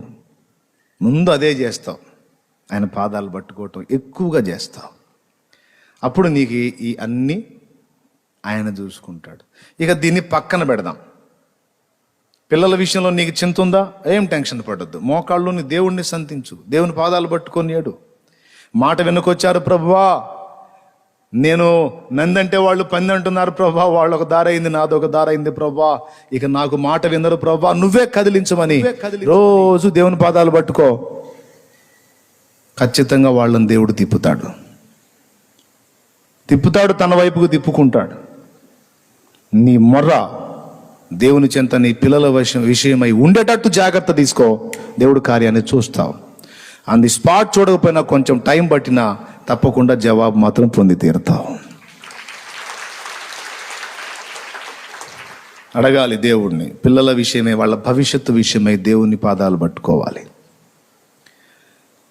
జమ్ము పెట్టె చేసి మోషేని అందులో పండుకోబెట్టి నీళ్లలో వదిలిపెట్టి మిరియామును చెప్పింది. మిరియాముకి, ఆ పెట్టెని నీళ్లలో వదిలిపెడుతున్నాను, నైల్ నదిలో వదులుతున్నాను, ముసళ్ళు ఉంటాయమ్మా, మరి ఏం జరుగుతుందో, నేను ఆ పెట్టెని నీళ్లలో వదులుతాను, పెట్టె నీళ్లలో వెళ్తుంటుంది, నువ్వు ఒడ్డునే వెళ్ళు, అది ఎక్కడ దాకా వెళ్తుందో చూడు, ఏమవుతుందో చూడమ్మా అని కొడుకునేమో పెట్టెలో పెట్టి రాజాజ్ఞ ప్రకారం నీళ్లలో వదిలింది, కూతుర్నేమో చూస్తూ వెళ్ళమని చెప్పింది. ఈ రెండూ చెప్పిన తల్లి ఏం చేసి ఉంటుందంటారు? నా బిడ్డను చేరవలసిన గమ్యానికి చేర్చవయ్యా అని మోకాళ్ళు నింది. చేయుటకు నీ చేతనైన పని శక్తి లోపం లేకుండా చేసి దేవుని పాదాలు పట్టుకో. చేయబోయే ముందు పట్టు, చేసిన తర్వాత కూడా ఆయన పాదాలు పట్టు. నాస్తికుడికి ఈ సూత్రం తెలియదు కాబట్టి వాడు పట్టడు. అందుకే వాడు పొందినట్టున్నా అనుభవించలేడు కనుక పొందినా పొందనట్టే. ఇప్పుడు సమృద్ధి ఉంచుకొని మాత్రం దాన్ని అనుభవించినప్పుడు అది ఉన్నా లేనట్టేగా. కాబట్టి ఏదో కళకళలాడుతా కనపడ్డట్టుగా ఉన్నారు కానీ అంతా షోనే. ఎవ్వడూ బాగలేడు. రంగురంగుల వలయంలో ఏదో అదే ప్రపంచం అనుకుని వాళ్ళని వాళ్ళు మోసం చేసుకుంటున్నారు కానీ నిజంగా హ్యాపీగా లేరు లేరు లేరు లేరు. దేవుడు దేవుడు దేవుడు ఎవరికి ఉంటాడో, ఎవరికి తోడై ఉంటాడో, ఎవరి ఇంట ఉంటాడో, ఏ వ్యక్తికి ఉంటాడో వాళ్ళు పొందుతారన్నీ, వాళ్ళు తృప్తి చెందుతారు. ఇహ జీవితమైనా పరలోక జీవితం రెండు అనుభవించే అవకాశం దేవుడు ఇస్తాడు. దివిలో ఉన్న ఆనందమును ధరణిలో నేను అనుభవింప, మహిమాత్మతో నన్ను నింపితివా. దివిలో ఉన్న ఆనందమును ధరణిలో నేను అనుభవింప, మహిమాత్మతో నన్ను నింపితివా, మహిమాత్మతో నన్ను నింపితివా. దేవునికి స్తోత్రం. ఇక్కడ కూడా ఇస్తాడు. ఇక్కడ నీ బతుకంతా అంతే అనడు. ఇక్కడ కూడా నీ జీవితాన్ని అనుభవించే అవకాశం దేవుడు ఇస్తాడు నీకు. అక్కడ నీకు నిత్యత్వం అంతా కూడా నీకు అనుగ్రహిస్తాడు. ఆయన తోడు ఒక్కటే కోరుకోను, ఆయన సన్నిధి ఒక్కటే అపేక్షించును, అంతే. అన్నీ ఆయన చూసుకుంటాడు. నమ్మకం ఉన్నోడు ఇట్ట తిప్పలు పడతాడు ఆయన మీద. ఈ నమ్మకం లేనోడు ఇందాక నేను చెప్పినట్టు పరిగెత్తుతూ ఉంటాడు. పరిగెత్తి పరిగెత్తి పరిగెత్తి ఆయాసం రావటం తప్ప, రొప్పు రావటం తప్ప, గుండె దడ పెరగటం తప్ప ఏం ఉండదు. ఓకేనా? ఎంతమందికి అర్థమైందో? రైట్. తాగుబోతు భర్త 100 క్లాసులు ఇవ్వు నువ్వు, వాడు పొరపాటును కూడా మారడు. మోకాళ్ళలోని పెనుగులాడు. మాట్లాడాల్సినోడు మాట్లాడతాడు, సచ్చినట్టు మారతాడు. కొంతమంది వసంతం ఆడుతూ ఉంటారు. తాగుబోతనుకో, నువ్వు తాగితే నేను ఒప్పుకోను, నువ్వు తాగితే నేను ఊరుకోను అంటే ఈ క్లాస్ కోసమే కదా వాడు తాగి మరీ వచ్చేది, ఎదురు చూసేది దానికోసమే. ఇక నేను ఒప్పుకోను అనగానే ఏయ్ అని మొదలు పెడతాడు. ఇప్పుడు ఊరు మొత్తం వినాలి ఇది తాగాడని జనంకి అర్థం కావాలా, లేకపోతే అంత డబ్బులు పెట్టింది వేస్ట్ అయింది. కాబట్టి ఇక చీదర గలీజ్ అయిపోతుంది అన్నమాట. ఎందుకు అతనితో వసంతం ఆటో అనవసరం, అది వేస్ట్ పని. Praise the Lord. అక్రమ సంబంధానికి అలవాటు పడ్డాడు భర్త, మొత్తుకుంటున్నావు, తిప్పలు పడుతున్నావు, తెలివి తక్కువ భార్య ఏం చేస్తుందో తెలుసా? ఈయన రెండో కుంపటి మొదలు పెట్టాడు అనగానే ఇక ముందు దాడి మొదలు పెట్టింది. దాడి మొదలు పెడితే ఏమేమో సైతాన్లాగా కనపడిద్ది. నెంబర్ 2 ఏమో దేవదూతలాగా కనపడిద్ది. అర్థమైందా? నెంబర్ 1 ఏమో సైతాన్లాగా కనపడి, నెంబర్ 2 ఏమో దేవదూతలాగా కనపడి. ఇక వీడికి అటే పోవాలనిపిస్తుంటుంది. ఇక ఏమి ఏ పని చేసి వచ్చి కూడా ఏమంటుంది, ఎటు పోయి వచ్చినా ఇతను ఏమంటుంది, వెళ్ళొచ్చా ఏమీ గుర్తు చేస్తుంటాడు, మర్చిపోయినా. అదొక పోడు. వీడేమో అక్కడ పోయి చెప్తా ఉంటాడు, అసలు బతుకుని ఇట్లా అమ్మాయి నన్ను ఏడిపిస్తుంది, అసలు నా వల్ల కావట్లా, నేను అసలు వెళ్ళను అని. వీడంటే ఏమో మళ్ళీ అట్లా అండి, ఆమె ఎంతైనా ఫస్ట్ కదా, నా వల్ల ఒక మనిషికి అన్యాయం జరగకూడదు అంటే ఇంకా నీతిమంతురాల్లాగా అనమాట. అరే ఇంత మంచి మనసు, ఇంత గొప్ప హృదయం, అసలు నిన్న అమ్మాయి ఆ మాటలు అంటుంటే అసలు నాకు ఎట్లా ఉందో తెలుసా? నువ్వు ఇలా అంటున్నావా, ఆమెను వదలొద్దని నువ్వు అంటున్నావు, కానీ ఆ అమ్మాయి ఏమంటుందో తెలిసి నిన్ను వదిలేమంటుంది. అక్కడే నాకు బాధ కలుగుతుంది. అవతల వాళ్ళు నన్ను ఏమనుకున్నా పర్వాలేదండి, మీరు మాత్రం నాకు అన్యాయం చేయకండి అంటే వీడికి ఇంకా ఇంకా ఇంకా ఆ మనిషి ప్లేస్లో మనిషి కనపడదు. అవునా? అప్పుడు గట్టిగా ఫిక్స్ అయిపోతాడు. అట్లా ఎన్నో కాపురాలు పోయినాయి. చివరికి భార్య పిల్లల్ని కూడా వదిలిపెట్టేసి అలాగే వెళ్ళిపోయిన చరిత్రలు ఇన్ని ఉన్నాయి, లేవా? కానీ ఎన్ని చెప్పినా ఆడవాళ్ళు మానుకోరై. ఏందన్నా మానుకునేది, ఊరుకొన్నా కడుపు రగిలిపోతే ఉండబట్టలేకపోతున్నాను, వాడు కనపడితే కొడదామనిపిస్తుందన్న. కొట్టు, ఇంకా పెందలాడిపోతాడు. వాడికి ఏదో ఒక సందు దొరికింది, ఇంకెళ్ళిపోతాడు. ఎందుకురా వీళ్ళు అక్కడ కుంపటి పెట్టావంటే చెప్పుకోకూడదు లేపో అంటాడు. అరే చెప్పురా బాబు ఎందుకు అంటే, నీ భార్య నిన్ను కొడితే నువ్వు ఉంటావా అంటాడు. అవునా, ఇది చూడురా, ఇక్కడ చూడు. వాడికి ఇంకా మస్తు ఛాన్స్ వచ్చేసింది. ఏదో దాడి చేసిద్ది కదా, ఇవన్నీ చూపిస్తాడు, ఆధారాలు చూపిస్తాడు, అవసరమైతే సెల్ ఫోన్లో ఫోటోలు తీసుకొని మరీ పెట్టుకుంటాడు. ఇప్పుడు సౌకర్యం వచ్చింది కదా. చూడరా, ఇంత అవమానం పొందినాక ఎవడ్రా కరెక్టేరా, క్లాస్ బీగడానికి వచ్చిన వాడికి క్లాస్ అయిపోయి దీడు వెళ్ళిపోతాడు. ఇవన్నీ వేస్ట్, అనవసరం. వాని పాపం వానికి తెలిసి వచ్చేటట్టు మోకాళ్ళుని దేవుని వైపు చూడు.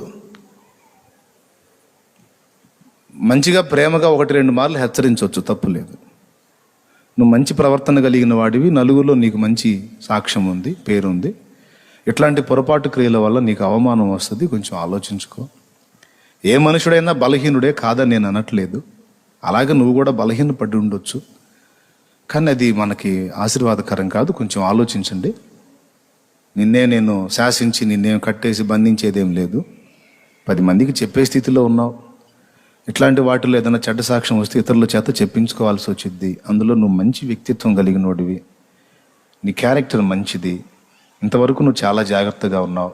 కొద్దిగా ఈ విషయంలో కొంచెం ఏదో తేడా జరిగినట్టుగా వాళ్ళ ద్వారా తెలిసింది. అయినా నేను నమ్మట్లేదులే, నువ్వు జాగ్రత్త. నేనేమో నీకు పద్దాకల కాపలా కాసేదేం కాదు, అట్లాంటి పని కూడా నేను చెయ్యను. మీ మర్యాదకు అది క్షేమకరం కాదేమో ఆలోచించండి. నా వల్ల మీకు ఏదైనా అశ్రద్ధ జరిగితే చెప్పండి, నేను దిద్దుకుంటాను, అంతవరకే. లేదమ్మా నువ్వు చెప్పావు, నన్ను ఇంతగా గుర్తించావు. భార్య అనాలా, నువ్వు చెడిపోయినాడు, అట్టాంటోడు ఇట్టాంటోడు అనకూడదు. అర్థమైందా? కృతజ్ఞతాహీనుడివి, ఎంత చేశాను నీకోసం నేను, దౌర్భాగ్యుడా, దుర్మార్గుడా, దుష్టుడా, సైతానోడా, ఇవన్నీ కాదు. ఆయన క్యారెక్టర్ని నువ్వు గుర్తు చేయి, ప్రశంసించి మాట్లాడు, అప్పుడు ఆలోచిస్తాడు. కరెక్టే కదా, నలుగురిలో నాకు ఇంత మంచి సాక్ష్యం ఉన్నప్పుడు నేనెందుకు ఇట్లా తేడా కావాలి అని వాడు తెలివిగలడైతే బ్యాలెన్స్ అయిపోతుంది. నా భార్యకు నా మీద ఇంత మంచి అభిప్రాయం ఉంది, నా క్యారెక్టర్ మీద ఇంత నమ్మకం ఉన్నప్పుడు నేనెందుకు తేడా అడుగులు వేయాలి అని జ్ఞానం కలిగినోడు ఆలోచించుకుంటాడు. ఒకవేళ బుద్ధి లేనోడు అనుకో, మొద్దోడు అనుకో, వాడికి తన్ను పడాలి. తన్ను నువ్వుదంతే కాదు, తన్నాల్సినోడిదంతే, ఇక పొమ్మన్నా వాడు అంతే. కాబట్టి నువ్వేం చేయాలంటే మోకాళ్ళుని ఆయన పట్టుకోవాలి, పాదాలు పట్టుకోవాలి. ఏం ప్రార్థన, ఏం పాదాలు పట్టుకోవటం అన్నా ఇంకా ఎక్కువైపోయాడు, ఇంకెక్కువ చేస్తున్నాడు. ఎక్కువ చేస్తున్నాడు అంటే మరి ఏం చేస్తావు? పోయి ఏదో దుర్మార్గం చేయి, ఏదో అఘాయిత్యం చేయి, చేస్తే తక్కువ అయిపోతాడా? ఏముండదు. కాకపోతే నువ్వు దేవుని పాదాలు పట్టుకున్నప్పుడు ఏం జరిగిద్దంటే, ముందు నీకు జరగాల్సిన ఆదరణ దేవుడి ద్వారా నీకు లభించింది. నీ గుండె వేదన పొందకుండా దేవుని ఒడిలో నువ్వు సేద తీరుతావు ఫస్ట్. ఇప్పుడు నువ్వు మోసపోయావు కదా, అతడే నీ ప్రపంచం అనుకున్నావు, నీ భర్తే నీ ప్రపంచం అనుకున్నావు, కొన్ని సంవత్సరాలు అతనితో కలిసి జీవించావు. ఈరోజు అతను వేరే మార్గంలోకి వెళ్ళాడనేది నీ గుండె గాయమైపోయింది. ఇక నన్ను లోకంలో ఎవరు ప్రేమించినా ప్రేమించకపోయినా ఆయనే నా సర్వస్వం అనుకున్నాను, ఆయన హృదయంలో నాకు స్థానం ఉందనుకున్నాను. కాదు నాకు లేదు, మరొక వ్యక్తికి అక్కడ ఉంది అన్నప్పుడు ఇక నా ప్రేమ మోసపోయింది, ఇక నేను ఎందుకు బతకాలను ఒక ఇరిటేషన్ నీకు వస్తుంది, జీవితం మీద విరక్తి. అది రాకుండా ఆయన పాదాల దగ్గరికి వెళ్ళినప్పుడు ముందు నిన్ను ఆయన ఒడిలోకి తీసుకుంటాడు. నీ భర్త ప్రేమ స్థిరం కాదు, భార్య ప్రేమ స్థిరం కాదు, పిల్లలు స్థిరం కాదు, తల్లులు స్థిరం కాదమ్మా. నీకు నేనున్నాను తల్లి అని ఆయన దగ్గర తీసుకుంటాడు. అప్పుడు నీకు జరిగిన అన్యాయానికి చావాలి అనిపించదు. నాకు ముందు నుంచే ఏసై చెబుతున్నాడు ఎవడిని నమ్మొద్దని, ఇప్పుడు నిజమైంది, ఏడిచాడు, నేనున్నాను, ఈరోజు అల్లాడుతున్నాను, అయ్యో ఇంకొక మార్గానికి వెళ్ళాడు అని ఫీల్ అవుతున్నాను. నేను చచ్చినప్పుడు చేసేది అదేగా, నేను చచ్చిన తర్వాతైనా చేస్తాడుగా ఆ పని. కాబట్టి మనుషుల్ని మనం ఆధారపడకూడదు.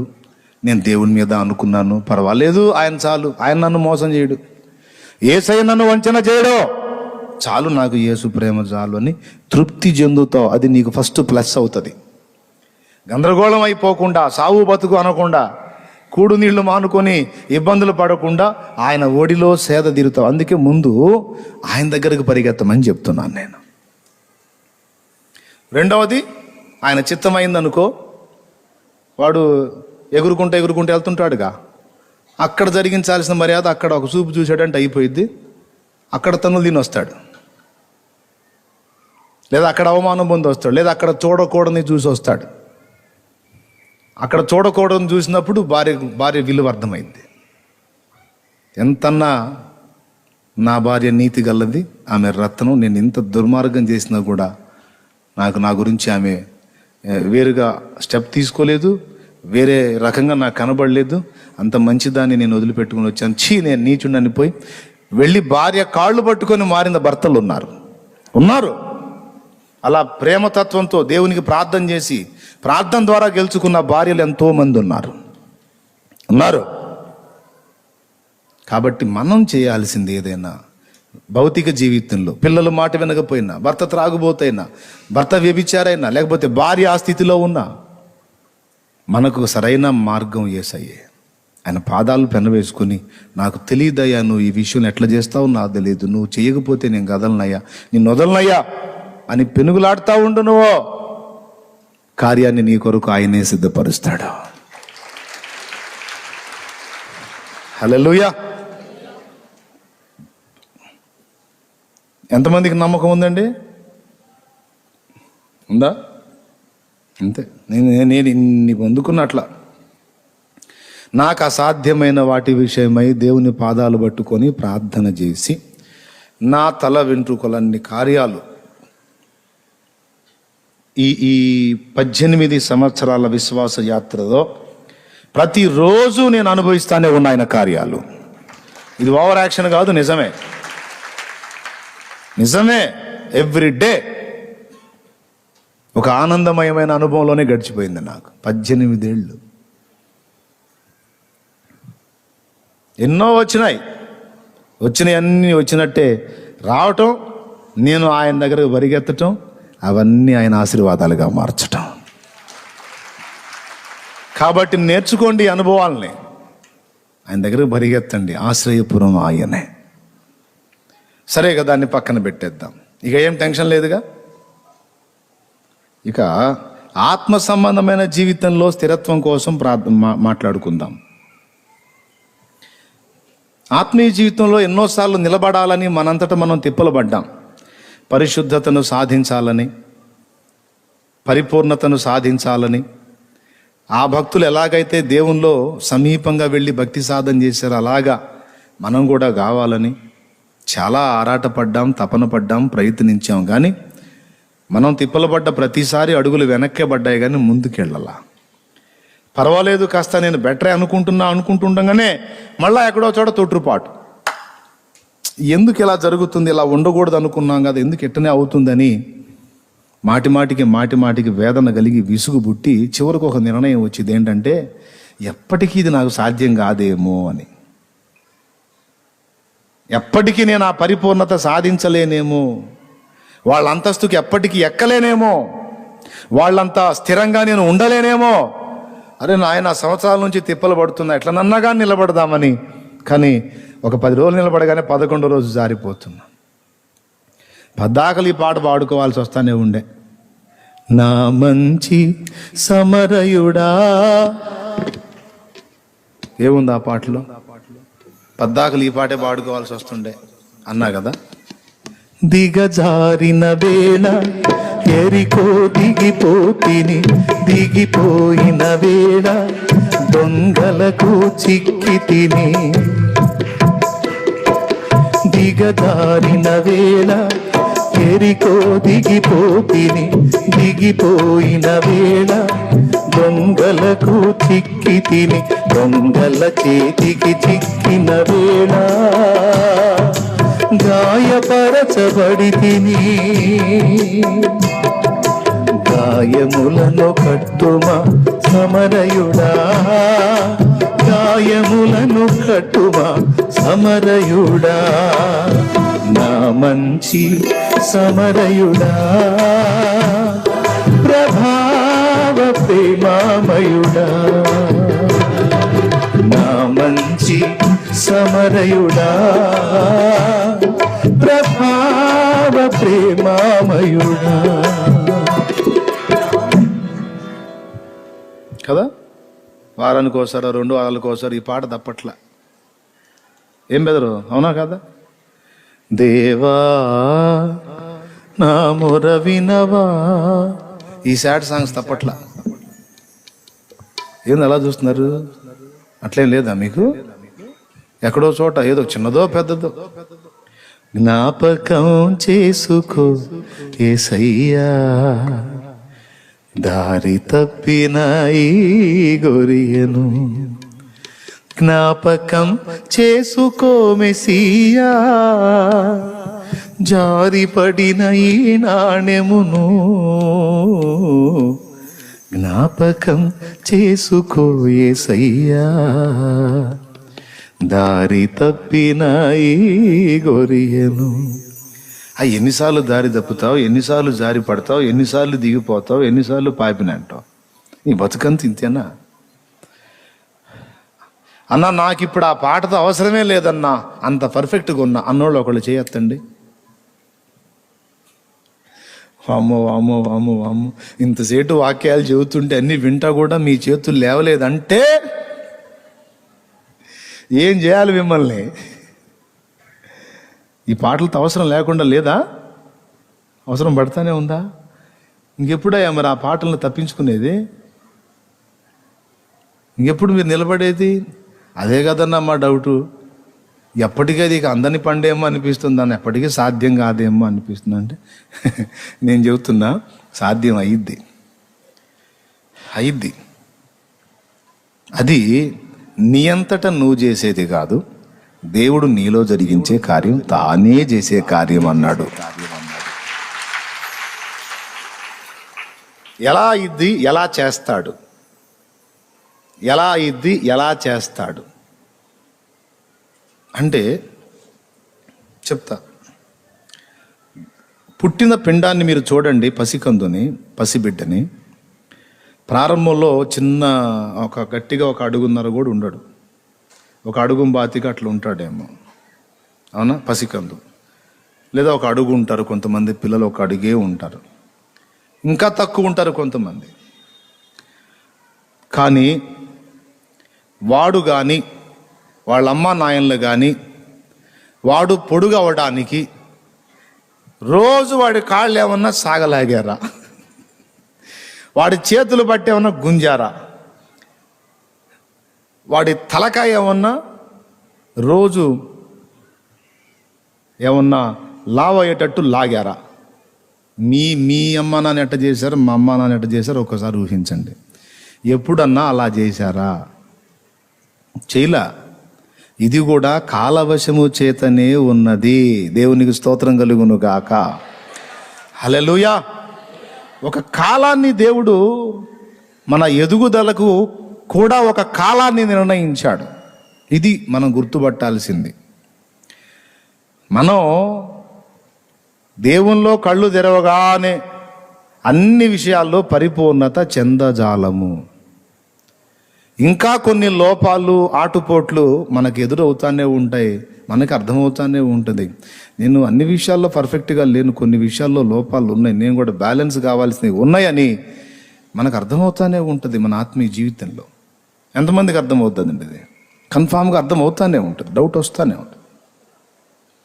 కొన్ని విషయాల్లో పర్వాలేదు మనం అనిపిస్తుంది, కొన్ని విషయాల్లో అమ్మో సరి చేసుకోవాలని నేను ఈ విషయంలో అని డౌట్ కొడతానే ఉంటుంది, జారి పడతానే ఉంటాం. నిజమే.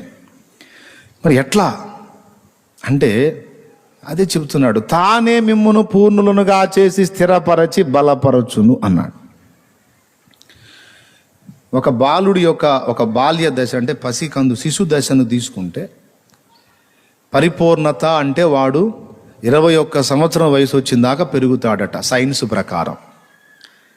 అర్థమైందా? నెలల పసికందు దగ్గర నుండి వాడు సంవత్సరానికి ఒక రకంగా, సంవత్సరానికి ఒక రకంగా, సంవత్సరానికి ఒక రకంగా, సంవత్సరానికి ఒక రకంగా పెరుగుతూ 21 సంవత్సరం వయసు వచ్చేసరికి నికరంగా అడుగు కూడా లేని ఈ మనిషి 6 అడుగుల వ్యక్తిగా మార్పు చెందుతాడు. ఇది వాడి సొంత సాధనతో అయింది కాదు. వాడు నేను పొడుగు పెరగాలి, లావు పెరగాలి, తలకాయ లావు కావాలి, ముక్కు పొడుగు కావాలని ముక్కు లాగింది లేదు, కళ్ళు లాగింది లేదు, ఏమీ లేదు. ఒకవేళ పొరపాటున ఏదన్నా అట్లా షేపులు తీసుకుందామని ట్రై చేసినా దేవుడు ఎలా పెట్టాడో అలానే నీ ముక్కు ఉంటుంది, కానీ ఇంకో రకంగా మాత్రం పొరపాటున కాదు. అలా మార్చడానికి ట్రై చేస్తే షేపులు మారిపోయి ఇంకో రకంగా తయారైంది. ఎప్పుడు చేయకూడదు. అది దేవునికి స్తోత్రం కలుగును గాక. హల్లెలూయా. కొంతమంది ముక్కు ఒక రకంగా ఉంటుంది, కొంతమంది ముక్కు ఒక రకంగా ఉంటుంది. ఈ ముక్కు బాగా అనిపించిన వాళ్ళ ముక్కులు చూసి కొంతమంది అనుకుంటారు నా ముక్కు అట్టలేదే అనుకుంటారు. నాకు కూడా అలాంటి ముక్కు ఉంటే ఎంత బాగుండేది అంటే వెంటనే దేవుడు నీతో మాట్లాడతాడు, నాకు అస్సలు బాగుండదు అట్లా అంటాడు. అదేంది ప్రభా, ఆ ముక్కు చాలా అందంగా ఉంటే, చాలా బాగుంటే అంటే ఏడిచాడు వాడి ముక్కు, వాడి ముఖం. నీ విషయంలో నాకు అలా ఇష్టం లేదు, అందుకే నీ ముక్కు ఇలా పెట్టే అంటాడు ఆయన. నా ముక్కు నాకే నచ్చదు ప్రభువా అంటే, నాకు నచ్చింది బంగారం, నువ్వు అట్ట ఫీల్ కావాకమ్మా. నా కలర్ అసలు బాగలేదు ప్రభు, వాళ్ళు ఎర్రగా బుర్రగా ఉన్నా, నేను నల్లగా కర్రీగా ఉన్నాను అంటాము. అప్పుడు ఆయన అంటాడు, ఈ ఎర్రటోడు బాగున్నాడని నీ ఫీలింగ్ అది, అసలు నీ రంగు చూస్తే నాకు ఎంత ముద్దు వస్తుందో తెలుసా, గ్యారంటీ కలర్ బిడ్డ అనేది. వాడికి దమ్ముంటే ఎండలోకి పోయి నిలబడమను, వాడి కలర్ చేంజ్ అయిపోయింది, వాడి కలర్లో నాణ్యత తగ్గిద్ది. నువ్వు వెళ్ళి నిలబడు, నీ కలర్లో నాణ్యత పెరిగిద్ది. దేవునికి స్తోత్రం కలుగును గాక. హల్లెలూయా. ఎందుకు ప్రభా నన్ను నల్లగా పుట్టించావు తండ్రి, అందరిని ఎర్రగా పుట్టించు, నన్ను ఎందుకు ప్రభా నల్లగా పుట్టించావు అంటే, సంఘ కన్యను పోల్చి చెప్పడానికి నల్లని పిల్లలు అవసరం అయ్యారు, అందుకని నిన్ను నల్ల పిల్లగా చేశాలే, నల్ల పిల్లవాడిగా చేశాలే, ఏం ఫీల్ కాకంటాడు ఆయన.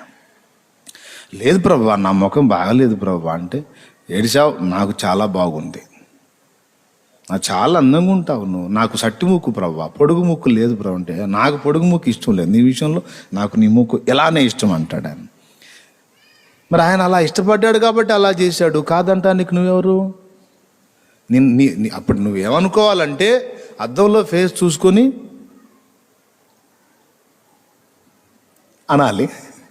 ఎందుకు? నీకు ముద్రాలా, కానీ నువ్వు ఆయనకు ముద్దొచ్చావు. ఇది మాత్రం అబద్ధం కాదు, నిజం. ఆయన ఇష్టపడి నిన్ను అలా చేసుకున్నాడు. నువ్వెవరివి? నన్ను ఎట్లా ఎందుకు చేసావు అంటానికి ఏసీను అంతే. దేవునికి స్తోత్రం కలుగునుగా. అందరూ లావుకుంటే నేనేందో సన్నంగా ఉన్నాను అనుకోవాకురా, అలా ఇష్టపడి చేశాడు నిన్ను. దేవునికి స్తోత్రం. హల్లెలూయా. కాబట్టి మనందరి శరీర నిర్మాణాలు మనమే సాధనతో వాటిని పెంచుకోలేదు. ఎంత సాధన చేసినా 2 సంవత్సరాల బాబు 6 అడుగుల దేహాన్ని పొందలేడు. పొందుతాడా? చెప్పండి గట్టిగా. మరి 2 సంవత్సరాల బాబు 6 అడుగుల దేహాన్ని పొందడు. అంత దేహాన్ని పొందాలంటే కనీసం 21 సంవత్సరం వాడు టైం పట్టిద్ది. అవునా? ఆ తర్వాత ఈ మధ్య కాలంలో కూడా రోజుకో రకంగా పెరుగుతానే ఉంటాడు. మనకే అర్థమైపోతుంటుంది. కానీ ఈ పెరుగుదలలో మన ప్రమేయం ఏమీ లేదు. ఆ ఏర్పాటు చేసింది దేవుడే. ఇది మీకు అర్థమైంది కదా? తానే మిమ్మును పూర్ణులనుగా చేసి, అంటే ఆయనే నువ్వు ఏ స్థాయికి నిర్ణయించబడ్డావు ఆ స్థాయికి నువ్వు ఎదిగేటట్టు తీసుకొస్తాడట. తానే, ఆయన పనే ఇది అన్నాడు. అంటే ఇక మనం ఏం చేసేది లేదా అంటే, చిన్నోడు చేసేవి 3 ఉన్నాయి, అవి నువ్వు చేస్తే చాలు. 3, 4 ఉన్నాయి, చిన్నోడు చేసి అవి నువ్వు చేస్తే చాలు. ఇంక నువ్వేం ఇబ్బందులు పడాల్సిన అవసరం లేదు. మొట్టమొదటిది ఏమిటంటే, ఆకలికి ఆహారం తీసుకుంటాడు పిల్లవాడు. వాడికి ఫుడ్ తప్పనిసరి. పాల వయసు అప్పుడు పాలు తాగాలి. కాస్త 6 నెలలు దాటిన కాడి నుంచి ఇక బలమైన ఆహారం వాడు తినాలి. ఒకటి. రెండవది, స్నానపానాదులు వాడికి అవసరం, అంటే పరిశుద్ధత. 2. మూడవది, శారీరక వ్యాయామము, శ్రమపడుట. పిల్లలు చూసారా? పిల్లలను చూసి నేర్చుకోవచ్చు మనం. మస్తు ఎక్సర్సైజ్ చేస్తారు వాళ్ళు. ఉయ్యాలలో నువ్వు పండుకోబెట్టి చూడు, అలసట వస్తేనే నిద్రపోతాడు వాడు. నేను చేసే పని ఏం లేదుగా అని అట్లా ఉండడు. చూడు, ఉన్నాడంటే వాడు పేషెంట్ అని అర్థం. పిల్లవాడు ఎంత శ్రమ చేస్తాడో తెలుసా మీకు? అవసరం లేకపోయినా కాళ్ళు ఆడిస్తానే ఉంటాడు వాడు, చేతులు ఆడిస్తానే ఉంటాడు. మీకు తెలుసా? లేకపోతే నేను ఏమన్నా చూపించాలా? ఎంతమందికి తెలుసు? అందరికీ తెలుసు. అది తెలియని వాళ్ళు ఎవరు ఉంటారు? ఉయ్యాలలో పండుకోబెట్టినా, వాడిని కింద పండుకోబెట్టినా, ఏదన్నా వాడు చేసే మనకు ఉపయోగపడే పని ఏమన్నా చేస్తాడు వాడు? నువ్వు కింద వాడిని వదిలిపెట్టి చూడు, ఓ సంవత్సరం బిడ్డ అవగానే వదిలిపెట్టి చూడు, అవసరం లేకపోయినా సరే అడిగాడుకో పోతుంటాడు వాడు. మనం పరిగెత్తలేక సావాలా వాడిని పట్టుకోలేక. కొద్దిగా ఒక ఏజ్కి రాగానే ఉండ్రా అన్నా ఉండడు, పోయి అక్కడక్కడ తిరిగి వస్తాడు, వాళ్ళతో వీళ్ళతో ఆడొస్తాడు, ఊరక ఆడతానే ఉంటాడు. అటు తిరిగి ఇటు తిరిగి రొప్పుతా వస్తాడు. ఏందిరా అంటే వాడు ధరుముతున్నాడు అని వచ్చి మన చాటును దాక్కుంటా ఉంటాడు. వాడి చెమట్లు గారిపోతాయి, వాడు ఎంత శ్రమ పడతాడో. విచిత్రం ఏంటంటే, మన ఎదుగుదల మొత్తం కూడా శారీరక శ్రమలోనే పెట్టాడు ఆయన. స్తోత్రం చెప్పండి, హల్లెలూయా. మన బాడీ విస్తరణ, స్ట్రెంగ్త్, ఇది మొత్తం కూడా అంటే గట్టిదనం, విస్తరణ, ఎదుగుదల, ఈ 2 కూడా శారీరక శ్రమలోనే పెట్టాడు. ఇది రహస్యం. అసలు చిన్నప్పటి నుంచి ఏ పని చేయకుండా, ఇటు పుల్ల అటు వేయకుండా నాజూగ్గా ఉన్నోళ్ళు ఒళ్ళు పట్టుకొని చూడండి, ఎంత దరిద్రంగా ఉంటుందో. అవునా? చాలా సున్నితంగా ఉంటారు, సరిగ్గా ఉండలేరు. చిన్న బలహీనత కూడా ఇట్టే బలహీన పడిపోతారు. ఏదైనా గట్టి తెగులు తగిలిందంటే సత్యదానికి ముందుంటారు. దేవునికి స్తోత్రం, హల్లెలూయా. అదే శ్రమజీవుల్ని చూడండి, నిరంతర శ్రమజీవుల్ని చూడండి, గట్టిగా ఉంటారు. మన ఎదుగుదల, మన బలము, మన స్థిరత్వము, ఈ 3 కూడా శ్రమలో పెట్టాడు. ఉయ్యాలలో పండబెట్టిన బిడ్డ పాలు తాగిన తర్వాత, వాడి కడుపు నిండిన తర్వాత హాయిగా నిద్రపోడు. కడుపులో పాలు పడిన తర్వాత ఈ చేతిని ఇట్లా, ఈ కాలిట్ట కదిలిస్తానే ఉంటాడు. అవునా? కదిలిచ్చి వాడు కదిలిస్తా ఉంటే మనం ఉయ్యాల్లో తొంగి చిట్టి అంటే నవ్వుతా మనకెళ్ళి వాడు హ్యాపీగా.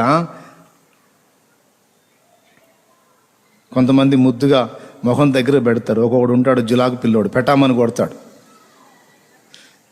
దేవునికి స్తోత్రం కలుగును గాక. హల్లెలూయా. ఆడిస్తా. అవునా? అంటే శ్రమ. ఎప్పటి నుంచి శ్రమ పడుతున్నాడు వాడు? 21 సంవత్సరం దాకా శ్రమపడి వచ్చినోడు ఇక అక్కడి నుంచి సుఖం వెతుకుతాడు. ఇక కష్టపడకుండా అంత ప్రశాంతంగా జీవించాలని. సరేలే, ముందు 21 సంవత్సరం వయసుకు చూద్దాం. ఫస్ట్ టైము, కాలం ఒకటి, రెండవది శ్రమ. పరిపూర్ణంగా ఎదిగిందాకా కాలేజీలో కూడా గ్రౌండ్ ఉంటుంది, ప్లేయింగ్ ఉంటుంది. అవునా? స్టూడెంట్స్కి ప్లేయింగ్ ఉంటుందా లేదా? ఏదో వాళ్ళకి చెందిన ఆట ఆడటానికి, వాళ్ళకి శారీరక వ్యాయామం కోసం ఏర్పాటు చేస్తారు. కాబట్టి శ్రమానుభవంతోనే దేహము అభివృద్ధి చెందుతుంది, గట్టిదనానికి వస్తుంది, స్థిరంగా నిలవగలుగుతుంది. సంవత్సరం బిడ్డ సంవత్సరం దగ్గర నుంచి చిన్నగా అది ఇది పట్టుకొని నిలబడి నడక, వాడెంత కష్టపడతాడో నిలబడటానికి.